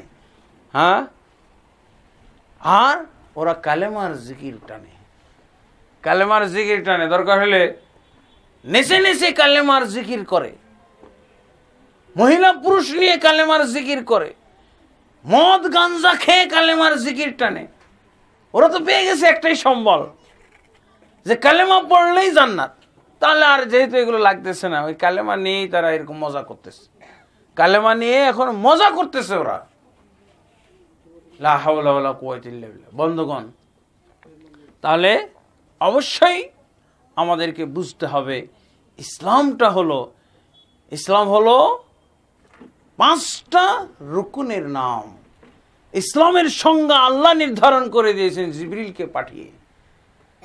একটা হাদিস আছে, হাদিসের নাম হলো হাদিসে জিবরিল। এই হাদিসের ভিতরে জিবরিল আলাইহিস সালাতু ওয়াস সালাম মানুষের রূপ ধারণ করে এসেছিলেন। সহিহ মুসলিমের মধ্যে হাদিসটি এসেছে। এসে জিবরিল আলাইহিস সালাতু ওয়াস সালাম প্রশ্ন করলেন, ইয়া মুহাম্মদ আখবিরনি আনিল ঈমান। হে মুহাম্মদ সাল্লাল্লাহু আলাইহি ওয়াসাল্লাম, ঈমান সম্পর্কে আমাকে অবহিত করান। ঈমান কি আমাকে জানান, ঈমানের সংজ্ঞা কি আমাকে বলেন। আল্লাহর রাসূল সাল্লাল্লাহু আলাইহি ওয়াসাল্লাম ঈমানের সংজ্ঞা দিলেন, আন তুমিনা বিল্লাহি ওয়া মালাইকাতিহি ওয়া কুতুবিহি ওয়া রুসুলিহি ওয়াল ইয়াউমিল আখির ওয়াল কদরি খাইরিহি ওয়া শাররিহি। বুখারী এবং মুসলিমের হাদিস। হাদিসে জিবরিল এটা এসেছে। তাহলে আল্লাহ তাবারক ওয়া তাআলা কি বললেন? আল্লাহর রাসূল সাল্লাল্লাহু আলাইহি ওয়াসাল্লামের মাধ্যমে ঈমানের সংজ্ঞা নির্ধারণ করে দিলেন। ঈমান কাকে বলে? ঈমান হলো আল্লাহর প্রতি বিশ্বাস, ফেরেশতাদের প্রতি বিশ্বাস, রাসূলগণের প্রতি বিশ্বাস, কিতাব সমূহ মানে আসমানি কিতাব সমূহের প্রতি বিশ্বাস, আখিরাতের প্রতি বিশ্বাস, তাকদীরের প্রতি বিশ্বাস। এই 6টির সমন্বয়। ইসলামকে যদি আমরা পেতে চাই, যেভাবে আল্লাহ নাজিল করেছিলেন, যেভাবে রাসূল সাল্লাল্লাহু আলাইহি ওয়াসাল্লাম প্রচার করেছিলেন, যেভাবে সাহাবায়ে কেরাম পালন করেছিলেন, এইভাবে যদি ইসলাম চাই, মানে ওই ইসলামটাই আমরা কিন্তু ধারণা করি, আমরা কিন্তু মনে করি ওই ইসলামই পালন করি, কিন্তু ওই ইসলাম পাওয়ার ব্যাপারে সুনির্দিষ্ট কিছু নিয়মাবলী আছে। আমরা একটাকে বলতে পারি ব্যাকরণ, বলতে পারি ইসলাম বুঝার ব্যাকরণ। ইসলাম বুঝার একটা ব্যাকরণ আছে। এটা আমাদের দেশে পড়ানো হয় না।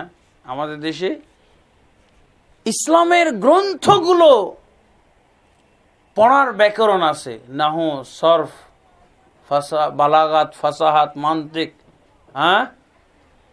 এইসব বিষয়গুলো পড়া হয়, কিন্তু ইসলাম বুঝার একটা ব্যাকরণ আছে, এটা কিন্তু আমাদের দেশে পড়ানো হয় না। ইসলাম বুঝার একটা দেখেন, ব্যাকরণের মধ্যে আমি একটা ব্যাকরণ আপনাদের সামনে এই জায়গায় বলছি। অনেকগুলো ব্যাকরণ আছে, তার ভিতরে একটা হলো কি আল আদাদু ওয়াল কদরু। ব্যাকরণটার নাম হলো আল আদাদ। ইলতিজামুল ইসলামি বিল আদাদি ওয়াল কদরি। ইসলামকে পালন করতে হবে, ইসলামকে চর্চা করতে হবে সংখ্যা ও পরিমাণের সূত্রে ধরে।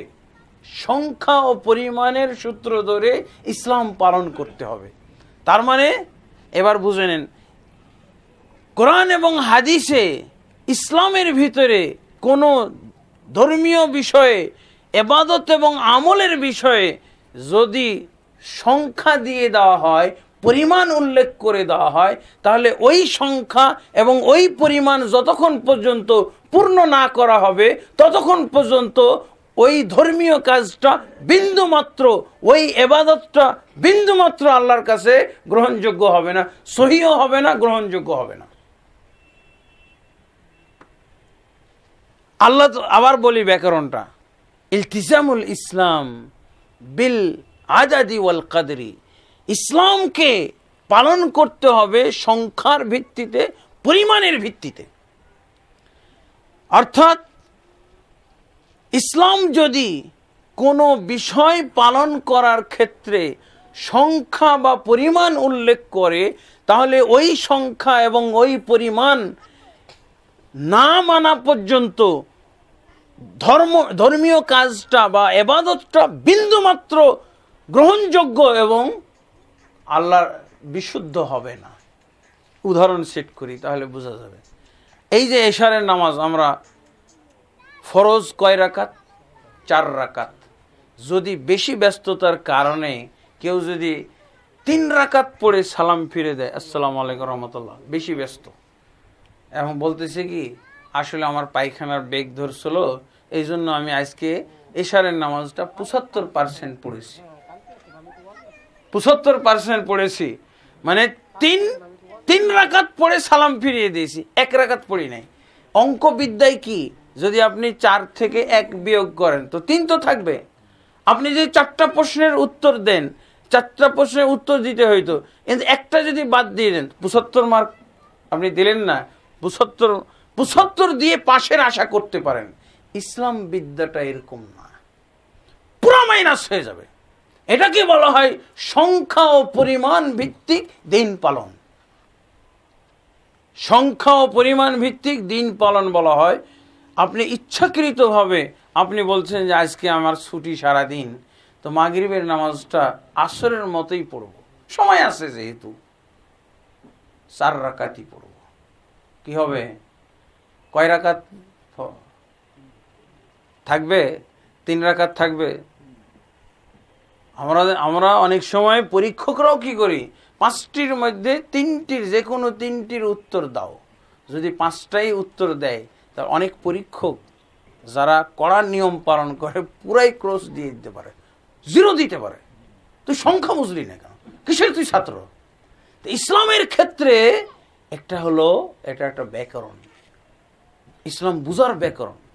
আমাদের ভারতবর্ষে যেটা চালু আছে কি, সাধারণ যেটা গ্রামার, হ্যাঁ, যে কোনো ভাষা শুদ্ধভাবে বলতে, পড়তে, লিখতে পারা যায় তাকে গ্রামার বা ব্যাকরণ বলা হয়। কিন্তু 3টা জিনিস আসলো এখানে, সঠিকভাবে শুদ্ধভাবে বলতে পারা যায়, পড়তে পারা যায় আর লিখতে পারা যায়, বুঝতে পারা যায় এটা নাই। সঠিকভাবে বুঝতে পারা যায়, সঠিকভাবে যদি ইসলাম বুঝা হয় তাহলে ইসলামই মানুষকে এক করে দিবে। মুসলমানও এক হয়ে যাবে, যেহেতু ইসলাম এক, মুসলমানও এক। মুসলমান এক হয়ে যাবে না? আমাদের সমাজের যদি আসল চিত্রটা আমি বলি, একটু হয়তো কষ্ট লাগবে, আমি জাহিলিয়াতের সাথে মিলিয়ে বলবো। সেটা কি, আল্লাহর রাসূল সাল্লাল্লাহু আলাইহি ওয়াসাল্লাম জাহিলি যুগে এই কোরআন প্রাপ্ত হয়ে জাহিলিয়াতকে দূর করেছিলেন। তার মানে কাফেররা কোরআনের মাধ্যমে, কোরআনের দাওয়াত পেয়ে গ্রহণ করে মুসলমান হয়ে গেছিল, আর তারা আর বিভক্ত জাতি ঐক্যবদ্ধ হয়েছিল। কোরআনের এই 2টা ফলাফল একেবারে অত্যন্ত স্পষ্ট ফলাফল, উল্লেখযোগ্য ফলাফল, যে কাফেরগুলো মুসলমান হয়ে গেল আর বিভক্ত জাতি ঐক্যবদ্ধ হয়েছিল।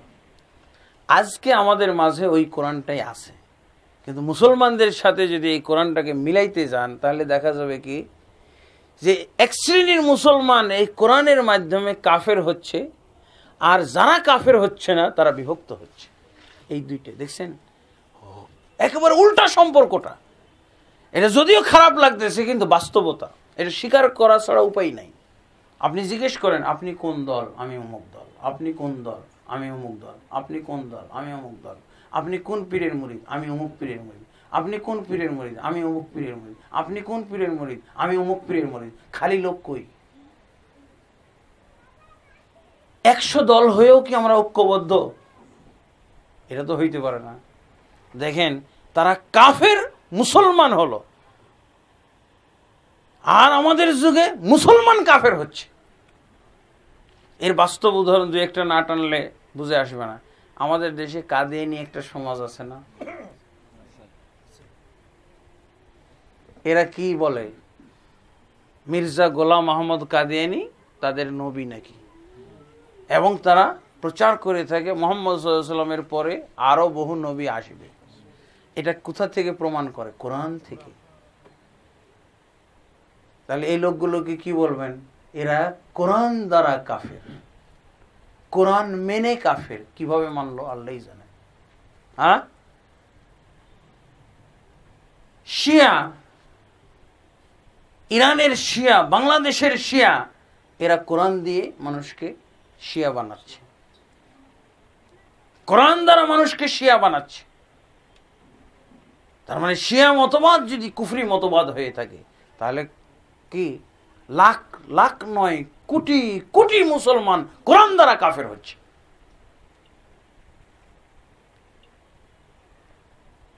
এই অবস্থা দেখে আমাদের উত্তরবঙ্গে খ্রিস্টানেরা এখন কোরআন দ্বারা খ্রিস্টান বানাচ্ছে। আমার জানা মতে 2 জন মসজিদের ইমাম খ্রিস্টান হয়েছে আমার জানা মতে। এটা হলো লালমনিরহাট এলাকায়, লালমনিরহাট চাপার হাট, ওই এলাকায় গেছিলাম আমি। সেখানে তারা ওই এলাকাবাসী তথ্য দিল যে এক ইমাম সাহেব খ্রিস্টান হয়ে গেছে, তাকে কোরআনের এমন ব্যাখ্যা, মানে ওই এলাকায় কিছু খ্রিস্টান আলেম বের হয়েছে, টুপি পাঞ্জাবি লম্বা জুবা পরে, কোরআন হাতে নিয়ে কোরআনের তাফসীর করে করে। কারণ কোরআনে ঈসা মারিয়াম তাদের বর্ণনা আছে না, এই আয়াত একটা শুরু করে ব্যাখ্যা দিতে দিতে চলে যায় খ্রিস্টানে, বুঝেছেন? ওরা বলছে সূরা মারিয়ামের তাফসীর হবে আজকে, ঈসা আলাইহিস সালাতু ওয়াস সালাম সম্পর্কে। হ্যাঁ, সূরা মায়েদার ঈসা আলাইহিস সালাতু ওয়াস সালাম সম্পর্কিত আয়াতের তাফসীর হবে। বাহ, সুন্দর তাফসীর শুনতে যে খ্রিস্টান। তাহলে বলেন, এরা যারা খ্রিস্টান হলো এরা কি মুসলমান? কাফের হয়ে গেল। আজকাল দলে দলে, আগের জোরে সূরা নসরের আয়াত, ওয়ারাইতান নাস ইয়াদখুলুনা ফি দীনিল্লাহি আফওয়াজা। আজকে যারা কোরআনটাকে সামনে নিয়ে পর্যবেক্ষণ গবেষণা করবে, তারা দেখবে যে ইয়াদখুলুল মুসলিমুনা ফি দীনিল কুফরি আফওয়াজা। মুসলমান আজকে দলে দলে কুফরির মধ্যে প্রবেশ করতেছে। এই তো কয়েকদিন আগের ঘটনা।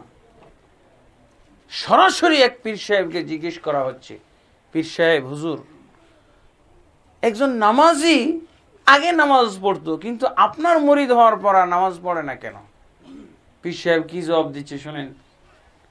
উনি বলছেন যে আপনি কোরআন পড়েননি।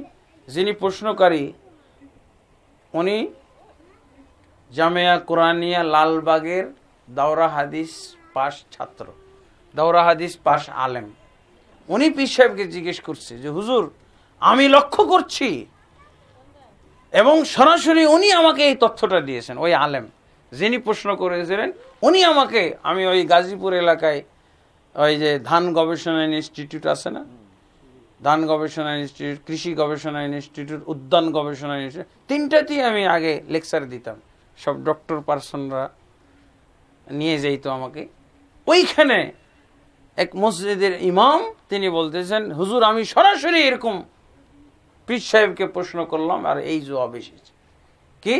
পীর সাহেবকে উনি জিজ্ঞেস করছেন, হুজুর নামাজি লোক আপনার মুরিদ হওয়ার পর বেনামাজি হয়ে গেছে, আর নামাজ পড়ে না, কারণ কি? তো বলছে আপনি কোরআন পড়েন, আপনি কোরআন জানেন? বলছে হ্যাঁ, আমি একজন আলেম, দাওরা হাদিস পাশ আলেম, আমি কোরআন জানবো না, পুরো কোরআনের অর্থ জানি আমি। তো বলছি তাহলে শুনেন, আপনি কোরআনের অর্থ জানেন যখন, তা আপনাকে আমি শোনাচ্ছি। সূরা নিসার 43 নম্বর আয়াত পাঠ করে শোনাচ্ছি। ইয়া আইয়ুহাল্লাযীনা আমানু লা তাকরাবুস সালাতা ওয়া আনতুম সুকারা। হে ঈমানদারগণ, তোমরা নামাজের ধারে কাছে যেও না মাতাল অবস্থায়।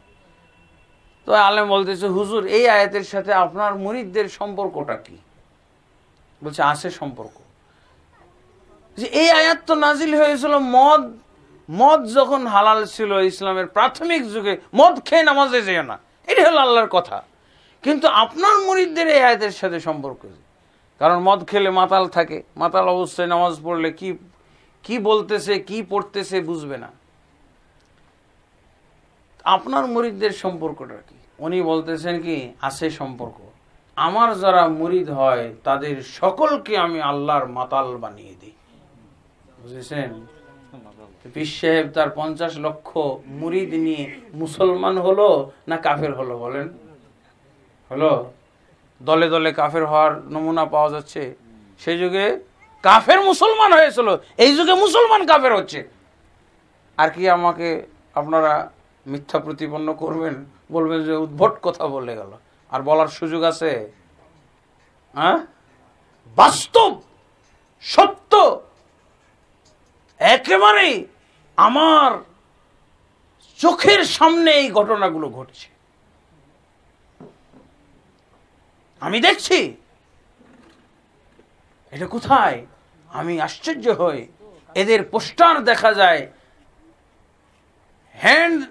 কি বলে, দেওয়াল রাইটিং দেখা যায়, বিশ্ব মমিন মঞ্জিল, বিশ্ব মমিন মঞ্জিলের সব বহর। মাইজ ভান্ডারের পীর সাহেবের হলো এই কোরআনী তাফসীর, লা হাওলা ওয়ালা কুওয়াতা ইল্লা বিল্লাহ। তাহলে আর যারা কাফের হচ্ছে না তাদের পরিচয়টা কি? বিভক্ত হচ্ছে। আপনি কি এটাকে বিভক্ত বলবেন না? আমি ওদের মসজিদে যাব কেন? ওরা তো আমাদের দল না। মসজিদই আলাদা, মাদ্রাসা আলাদা, সভা আলাদা, বক্তা আলাদা, দরগা আলাদা, দরবার আলাদা, মাহফিলি আলাদা।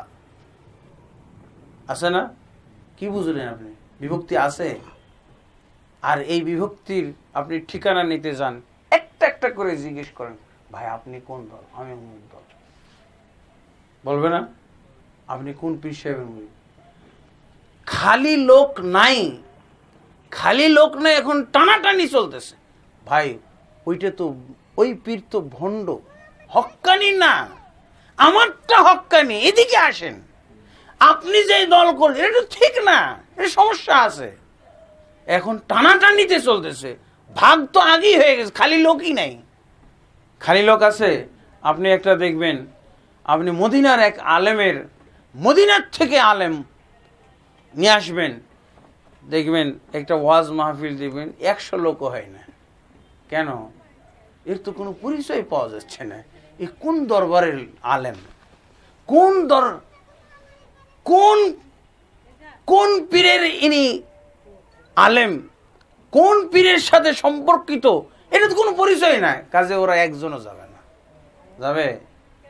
এরকম হলো অবস্থা। খালি এখন চলছে টানাটানি, যে যত চমক দেখিয়ে টেনে নিতে পারে। ভাই একটি বার আমাদের ওরস মাহফিলে আসেন না, একবার আমাদের বার্ষিক মাহফিলে আসেন, কমপক্ষে টেস্ট করার জন্য আসেন। আপনি আর যায়েন না, একবার খালি আসেন, টাকা আমি দেবো। কাকে বলতেছে? আর এক পীরের মুরিদকে বলতেছে। আমাদেরটা বেশি হক্কানি। প্রথম ভাগ হলো ভণ্ড আর হক্কানি, আর আবার হক্কানির মধ্যে ঝগড়া, আমাদেরটা বেশি হক্কানি, তোমাদেরটা কম হক্কানি। বাতিল, টেস্ট করতে নিয়ে যায়। এই হলো। বলেন তাহলে কি হলো?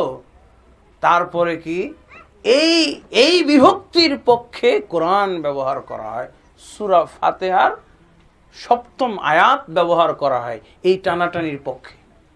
কি বলা হয়েছে সূরা ফাতিহার এই 7ম আয়াতে? ইহদিনাস সিরাতাল মুস্তাকিম, হে আল্লাহ তুমি আমাদেরকে সঠিক পথ দেখাও। সিরাতাল্লাযীনা আন'আমতা আলাইহিম, সেই লোকদের পথ আল্লাহ তুমি আমাদেরকে দেখাও যাদের প্রতি তুমি অনুগ্রহ করেছো। এই হয়ে গেল পয়েন্ট। এই যাদের প্রতি আল্লাহ অনুগ্রহ করেছেন এরা কারা? খুঁজো খুঁজো, দেখছেন? খুঁজো, শুরু, তাফসীর শুরু হয়ে গেল। দিয়ে তাফসীর হলো, এই আয়াতের তাফসীর হলো যাদের প্রতি তুমি অনুগ্রহ করেছো। আচ্ছা, কমন সেন্স যদি সঠিক হয়ে থাকে, সঠিক কমন সেন্সের কথা হলো এটা যে যাদের প্রতি আল্লাহ অনুগ্রহ করেছেন এই লোকগুলো কোরআন নাজিল হয় তখন থাকার কথা, ওরা মডেল হইতে পারে।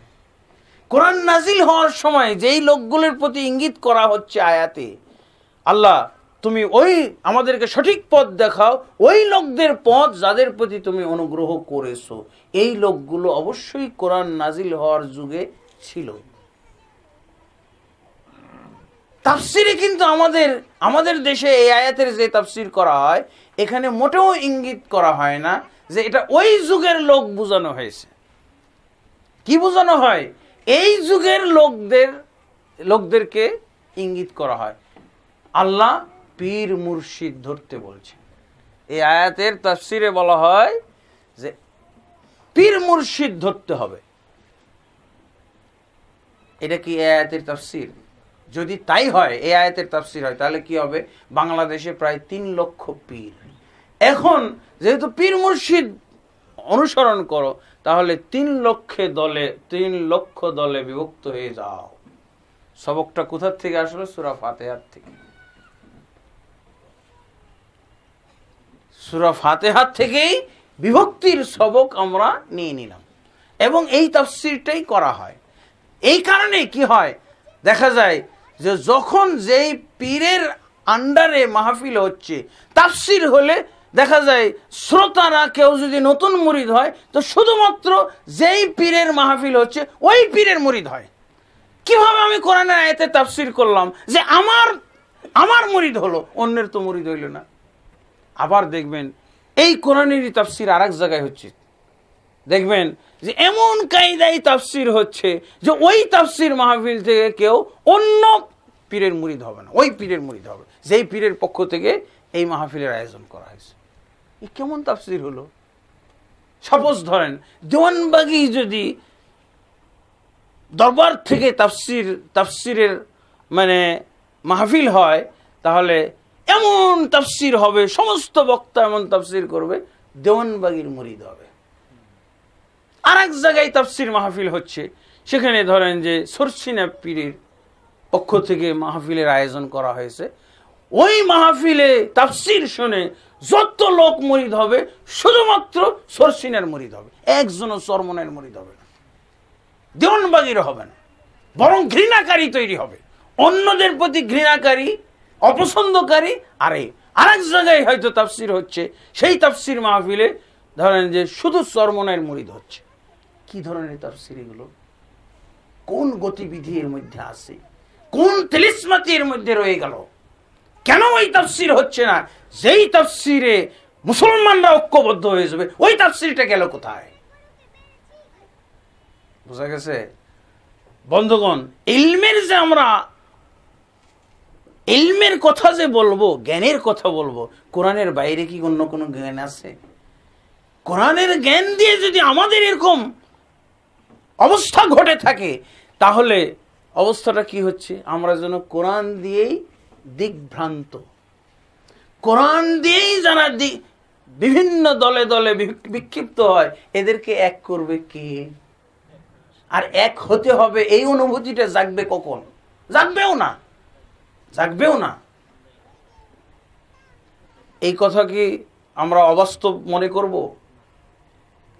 এটা অবশ্যই ঘটবে। আমার মাহফিলে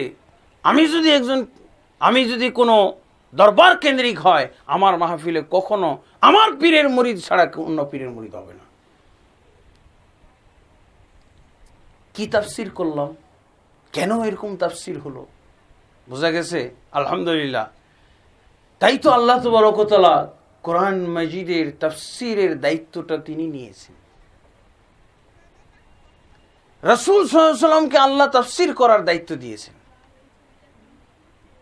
কোন মৌলবি, কোন আলেম ওলামাকে তাফসিরের দায়িত্ব দেয় নাই। কি করবেন? তারা শুধু প্রচার করবে, আল্লাহর তাফসির প্রচার করবে, রাসূলের তাফসিরটা প্রচার করবে। এই হলো আলেমের ভূমিকা। আলেম হলে কি করবে? আল্লাহ যেই তাফসির করেছেন এই তাফসির প্রচার করবে, কোন হুজুরের তাফসির প্রচার করবে না। রাসূলের তাফসির প্রচার করবে, কোন হুজুরের প্রচার করবে না। তাহলে কি হবে? তাফসির শুনে আল্লাহর বান্দা তৈরি হবে, নবীর উম্মত তৈরি হবে। আর ঐক্যবদ্ধ জাতি তৈরি হবে। আমরা সমাজে এরকমও দেখছি দুঃখজনক ঘটনা, ঐক্যের প্রয়োজনীয়তা সবাই অনুভব করছে। ঐক্যের প্রয়োজনীয়তা অনুভব করে দেখা গেছে অনেক আমাদের দেশের আলেম মুফতিরা কি মানুষকে ঐক্যবদ্ধ করার জন্য কখনো সংগঠন খুলে দিয়েছেন, ইত্তেহাদুল উম্মাহ। ইত্তেহাদুল উম্মাহ মানে কি? উম্মতকে একত্রীকরণ। আবার এ তো আরবি নাম হলো, আবার কেউ বাংলা নামও খুলে দিয়েছেন ঐক্যজোট। ঐক্যজোট খুলেও কোনো লাভ হচ্ছে না, ঐক্যজোটেরও আবার অনৈক্য বের হইতেছে। ঐক্যজোট 1, ঐক্যজোট 2, ঐক্যজোট আমিনি, ঐক্যজোট শাইখুল হাদিস। এই বাস্তবতা না?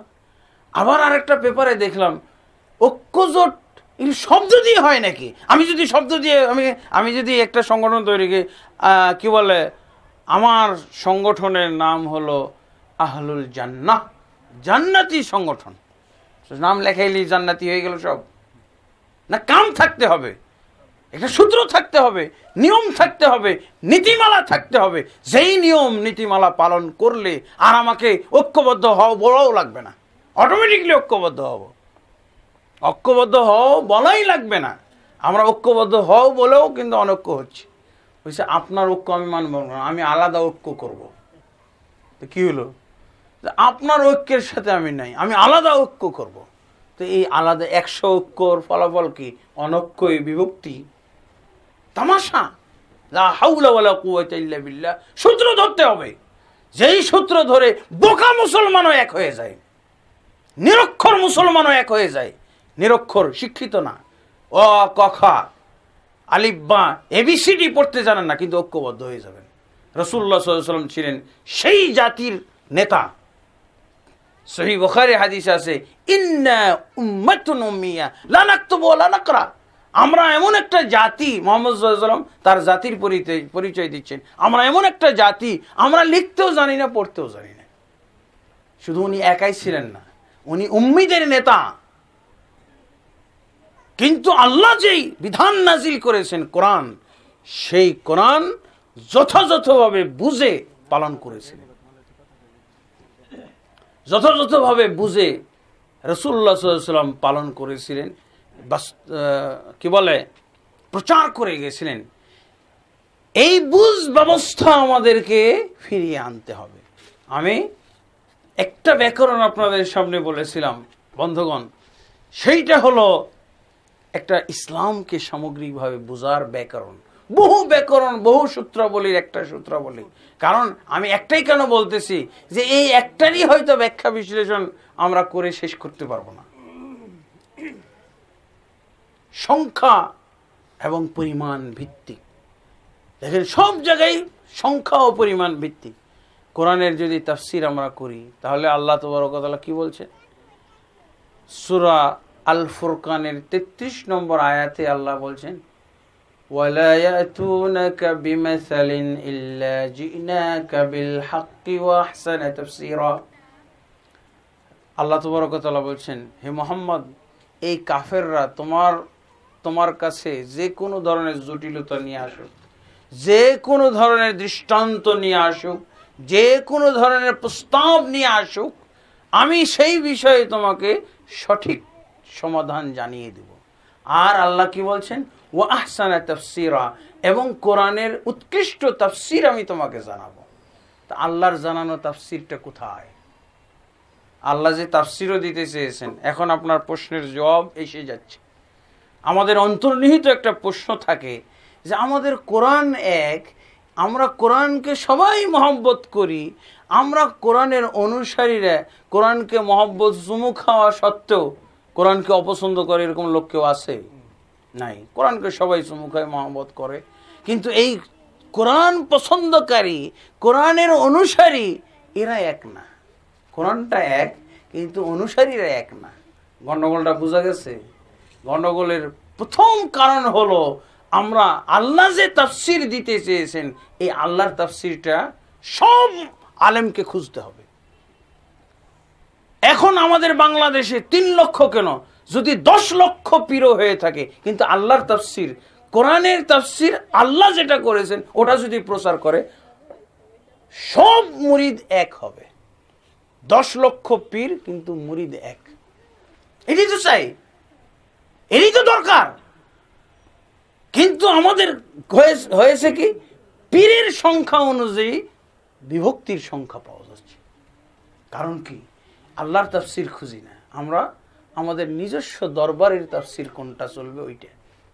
এই জন্য তো বললাম না কিছুদিন আগে, কেন দেওয়ানবাগির তাফসির মাহফিল কোরআনেরই তাফসির শুনলো, এবং তাদেরও একটা কোরআন রিসার্চ সেন্টার আছে, এমন রিসার্চ করে, এমন রেজাল্ট দেওয়া হয়, এমন ফয়সালা দেওয়া হয় যে ওর মুরিদ হওয়া ছাড়া এই কোরআনের তাফসির শুনে অন্য কারো মুরিদ হবেই না।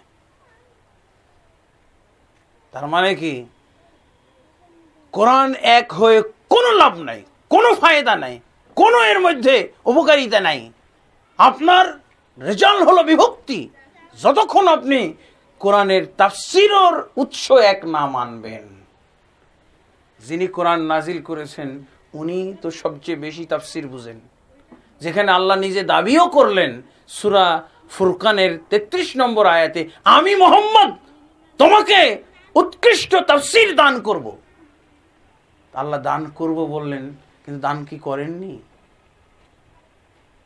কত জায়গায় তাফসির দান করেছেন, কত আয়াতের তাফসির দান করা হয়েছে, বহু আয়াত। এমনকি একটা তাফসির গ্রন্থই রচিত হয়েছে 10 খণ্ডে, আমার কাছে আছে। সেটা কি? আদওয়াউল বায়ান ফি ইদাহিল কোরআন বিল কোরআন। তাফসিরটার নাম হলো আদওয়াউল বায়ান ফি ইদাহিল কোরআন বিল কোরআন। কোরআন দ্বারা কোরআনের তাফসির, এটা একটা গ্রন্থ, 10 খণ্ডে সমাপ্ত। কোরআন দ্বারা কোরআনের তাফসির, তার মানে আল্লাহর কোরআনের তাফসির আল্লাহ করছেন। এই তাফসির পড়ে হোক তো কেউ গুমরা, বানাক তো 3টা পীরের মুরিদ, 3টা পীর জন্ম নেক, জীবনও জন্ম হবে না, 2 জনেরও জন্ম হবে না, 10 লক্ষ পীর হলেও কথা এক হবে। কিন্তু তাহলে যদি কোরআনের তাফসির কোরআন দ্বারা করা হয়, তাহলে আর কোনো বিভ্রান্তির সুযোগ আছে? বিভ্রান্ত হবে না। এরপরে সূরা নাহলের 44 নম্বর আয়াতে আল্লাহ কি বলছেন? ইন্না আনজালনা ইলাইকা যিকরা লিতুবাইয়িনা লিন-নাসি মা নুযিলা ইলাইহিম ওয়া লাআল্লাহুম ইয়াতাফাক্কারুন। দেখেন, আল্লাহ বলছেন এই আয়াতে, নিশ্চয়ই আমি তোমার উপরে জিকির নাজিল করেছি। জিকির গ্রন্থ মানে কি? কোরআন তোমার উপরে নাজিল করেছি। আল্লাহ কি বলছেন? তোমার, এক বছর, লোক একটা। মুহাম্মদ সাল্লাল্লাহু আলাইহি ওয়াসাল্লামের উপরে কোরআন নাজিল করেননি আল্লাহ? আবু বকর রাদিয়াল্লাহু আনহুর উপরে কোন কোন আয়াত নাজিল হয়েছে, কোন কোন সূরা পাওয়া যাবে? একটা সূরা, একটা আয়াত। কেন নাজিল হয়নি? আল্লাহ এটাই বলছেন, শুধু তোমার উপরেই মুহাম্মদ আমি কোরআনটা নাজিল করলাম। কেন জানো? আসলে তো কোরআন নাজিল করেছি গোটা বিশ্ববাসীর জন্য। তাবারাকাল্লাযী নাযালাল ফুরকানা লিয়াকুনা লিল আলামিন নাযীরা। আল্লাহ তাবারক ওয়া তাআলা সমস্ত বিশ্ববাসীর জন্যই কোরআন নাজিল করেছেন। কিন্তু কার উপরে নাজিল করেছেন? মুহাম্মদুর রাসূলুল্লাহ সাল্লাল্লাহু আলাইহি ওয়াসাল্লাম। সেই কথাটা আল্লাহ বলছেন, হে মুহাম্মদ, শুধু তোমার উপরে আমি কেন নাজিল করলাম কোরআনটা, অথচ এই কোরআন সারা বিশ্ববাসীর জন্য, যাতে করে বিশ্ববাসীর উদ্দেশ্যে নাজিলকৃত এই কোরআনের ব্যাখ্যা বিশ্লেষণ তুমি একাই দিতে পারো। কোরআন একজনের উপরে নাজিল হওয়ার উদ্দেশ্য কি? যাতে ব্যাখ্যা বিশ্লেষণটাও এক হয়। কিন্তু ব্যাখ্যা বিশ্লেষণ যদি একজনে না করে বহুজনে করে, তাহলে কত রকম হবে কোরআন? কোরআন তো থাকলো এক, কিন্তু হয়ে গেল বিভিন্ন না? ব্যাখ্যা বিশ্লেষণের উৎসটা এক হইতে হবে। কোরআন এক হয়ে কোনো লাভ নাই। দেখলেন না, খ্রিস্টান বানাচ্ছে কোরআন দ্বারা খ্রিস্টান, কাদিয়ানী বানাচ্ছে কোরআন দ্বারা কাদিয়ানী, শিয়া বানাচ্ছে কোরআন দ্বারা শিয়া। তারপরে আমাদের দেশের এক এক হুজুর বানাচ্ছে তার মুরিদ, আর অন্য কারো মুরিদ বানায় নাকি? এক এক পীর সাহেব কার মুরিদ বানায়? প্রত্যেক পীর সাহেব নিজের মুরিদ বানায় কোরআন দিয়ে। অন্যের মুরিদ বানাবে না, কখনো বানাবে না। অন্যের মুরিদ বানাবে? দেওয়ানবাগি কখনো চরমনাই পীর সাহেবের মুরিদ বানাবে? কেন বানাবে না? দুজনই হক না, না কি বলবেন? আর চরমনাই পীর সাহেব কি কখনো সরসিনার মুরিদ বানাবে? কেন? নিজের মুরিদ বানাবে। বোঝা গেছে? আলহামদুলিল্লাহ। বিষয়টা হলো এরকম, আবেগ দিয়ে বোঝা যাবে না। আবেগ, অনুরাগ, গোলামি, ভক্তি, এগুলো দিয়ে বোঝার কোনো সুযোগ নাই। কোরআনকে নিয়ম দিয়ে বুঝতে হবে। এমন নিয়ম যে সাথে সাথে আমার সুষ্ঠু বিবেক এই নিয়ম গ্রহণ করতে বাধ্য, কিন্তু এই নিয়ম আমাকে শোনাচ্ছে না, শোনানো হচ্ছে না। বহু আয়াত কোরআন মাজিদের তাফসীর স্বয়ং আল্লাহ তাবারক ওয়া তাআলা করেছেন। তাফসীরের নামটা থেকে কি বুঝা গেলেন? কি বুঝলেন? আদওয়াউল বায়ান ফি ইদাহিল কোরআন বিল কোরআন। তারপরে আরো এরকম জাতীয় তাফসীর আছে, তাফসীরুত তাবারি, তাফসীরুল কুরতুবী, তাফসীর ইবনে কাসীর। এই গ্রন্থগুলোর মধ্যে এই কোয়ালিটির তাফসীর পাওয়া যায়, কিন্তু আমাদের দেশে এই তাফসীরগুলো চলবে না। কারণ এই তাফসীরগুলো নিরপেক্ষ মুসলমান বানায়, কোন পরিচয়ওয়ালা মুসলমান বানাবে না, বানাবে আল্লাহর বান্দা, রাসূলের উম্মত, এরকম মুসলমান বানায়। এই তাফসীরগুলোর কাজ হলো সেই আগে যেমন ছিল, আল্লাহ রাসূল সাল্লাল্লাহু আলাইহি ওয়াসাল্লাম কি বলে দিয়েছেন? কুনু ইবাদাল্লাহ, তোমরা আল্লাহর বান্দা হও, ওয়া ইখওয়ানা, এবং পরস্পর ভাই ভাই হয়ে যাও। আমরা কি পরস্পর ভাই ভাই হইতে পারছি? পিটাপিটি, মারামারি, কাটাকাটি চলছে।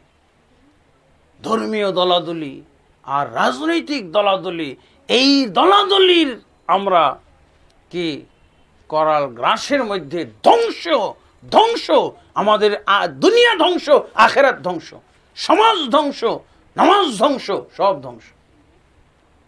আজকাল সব জায়গায় ইসলামের সংজ্ঞাতে দেখলেন না কত রূপী সংজ্ঞা, কত ধরনের সংজ্ঞা। আপনাকে আরো অনেক দুঃখজনক ঘটনা আমি শোনাইতে পারবো, বাস্তব ঘটনা। ইসলাম না বুঝার কারণে আমরা তো জ্ঞানের আলোচনা করছি, ইলমের আলোচনা করছি, কিন্তু ইলম যদি সঠিক না হয়, ইলম যদি সুনির্দিষ্ট না হয়, ইলম যদি কোরআন ভিত্তিক না হয়, ইলম যদি নবী ভিত্তিক না হয়, হাদিস ভিত্তিক না হয়, সমস্যা আর সমস্যা। আজকে দেখবেন আপনি কালেমা, কালেমা লা ইলাহা ইল্লাল্লাহ ঐক্যের কালেমা, কালেমা ঐক্যের কালেমা। তো আজকে আপনি দেখলেন কোরআনটাও আজকে ঐক্যের কোরআন নয়। কোরআনটা আজকে মুসলমান হওয়ার আমরা গ্রন্থ হিসেবে এখন রাখি নাই, কোরআন দিয়ে আমরা কাফের হওয়ার গ্রন্থ বানাইছি। তাও আর কালেমাকে আমরা বিভক্তির কালেমাও বানাইছি। কালেমাটা আজকাল আমাদের মুসলিম সমাজে বিভক্তি নির্দেশ করে। লা ইলাহা ইল্লাল্লাহ ঐক্যের কালেমা, তাওহীদের কালেমা, কিন্তু বর্তমান আমাদের বাংলাদেশে, ভারতবর্ষে দেখবেন এই কালেমাটাকেও বিভক্তির কালেমা আমরা বানিয়েছি। একটা কালেমার স্বর আপনার কানে ভেসে আসবে, কালেমার জিকির হচ্ছে, আপনি 3 মাইল দূরে জিকির হচ্ছে, লোকগুলোকে একটাকেও চিনেন না, দেখেন না, কিন্তু আপনি বলে দিতে পাচ্ছেন যে এরা হলো দেওয়ানবাগী গ্রুপ, এরা আমার দল নয়। কি দিয়ে বুঝছেন? কালেমা দিয়েই বিভক্তির সবক। আরেকটা কালেমার স্বর আপনার কানে ভেসে আসছে, লোক দেখার দরকার নেই, কালেমার স্বর শুনে আপনি বুঝছেন এরা আমার দল নয়, এরা হলো চরমনাই। বুঝে যাচ্ছেন না? আরেকটা কালেমার স্বর আপনার কানে ভেসে আসছে, আপনি বুঝে ফেলছেন দূর থেকে, 3 মাইল দূর থেকে বুঝছেন যে এরা হলো সুরসিনা দল, এরা আমাদের দল না। আরেকটা আপনার কানের কালেমার স্বর ভেসে আসছে, আপনি বলছেন এরা হলো আটরশি। আপনার কানে আরেকটা কালেমার স্বর ভেসে আসছে, আপনি বুঝে ফেলছেন এরা মাইজ ভান্ডারী। আপনি কালেমার স্বর শুনে বুঝে ফেলছেন এরা সুরেশ্বরী। ইসলাম কি এরকম? ইসলামকে তেনার মতন, নেকড়ার মতো ছিঁড়ে টুকরা টুকরা করেছে এরা। তেনা একটা চাদর নিয়ে টানাটানি করলে কি হবে? ছিঁড়ে টুকরো টুকরো হয়ে যাবে না?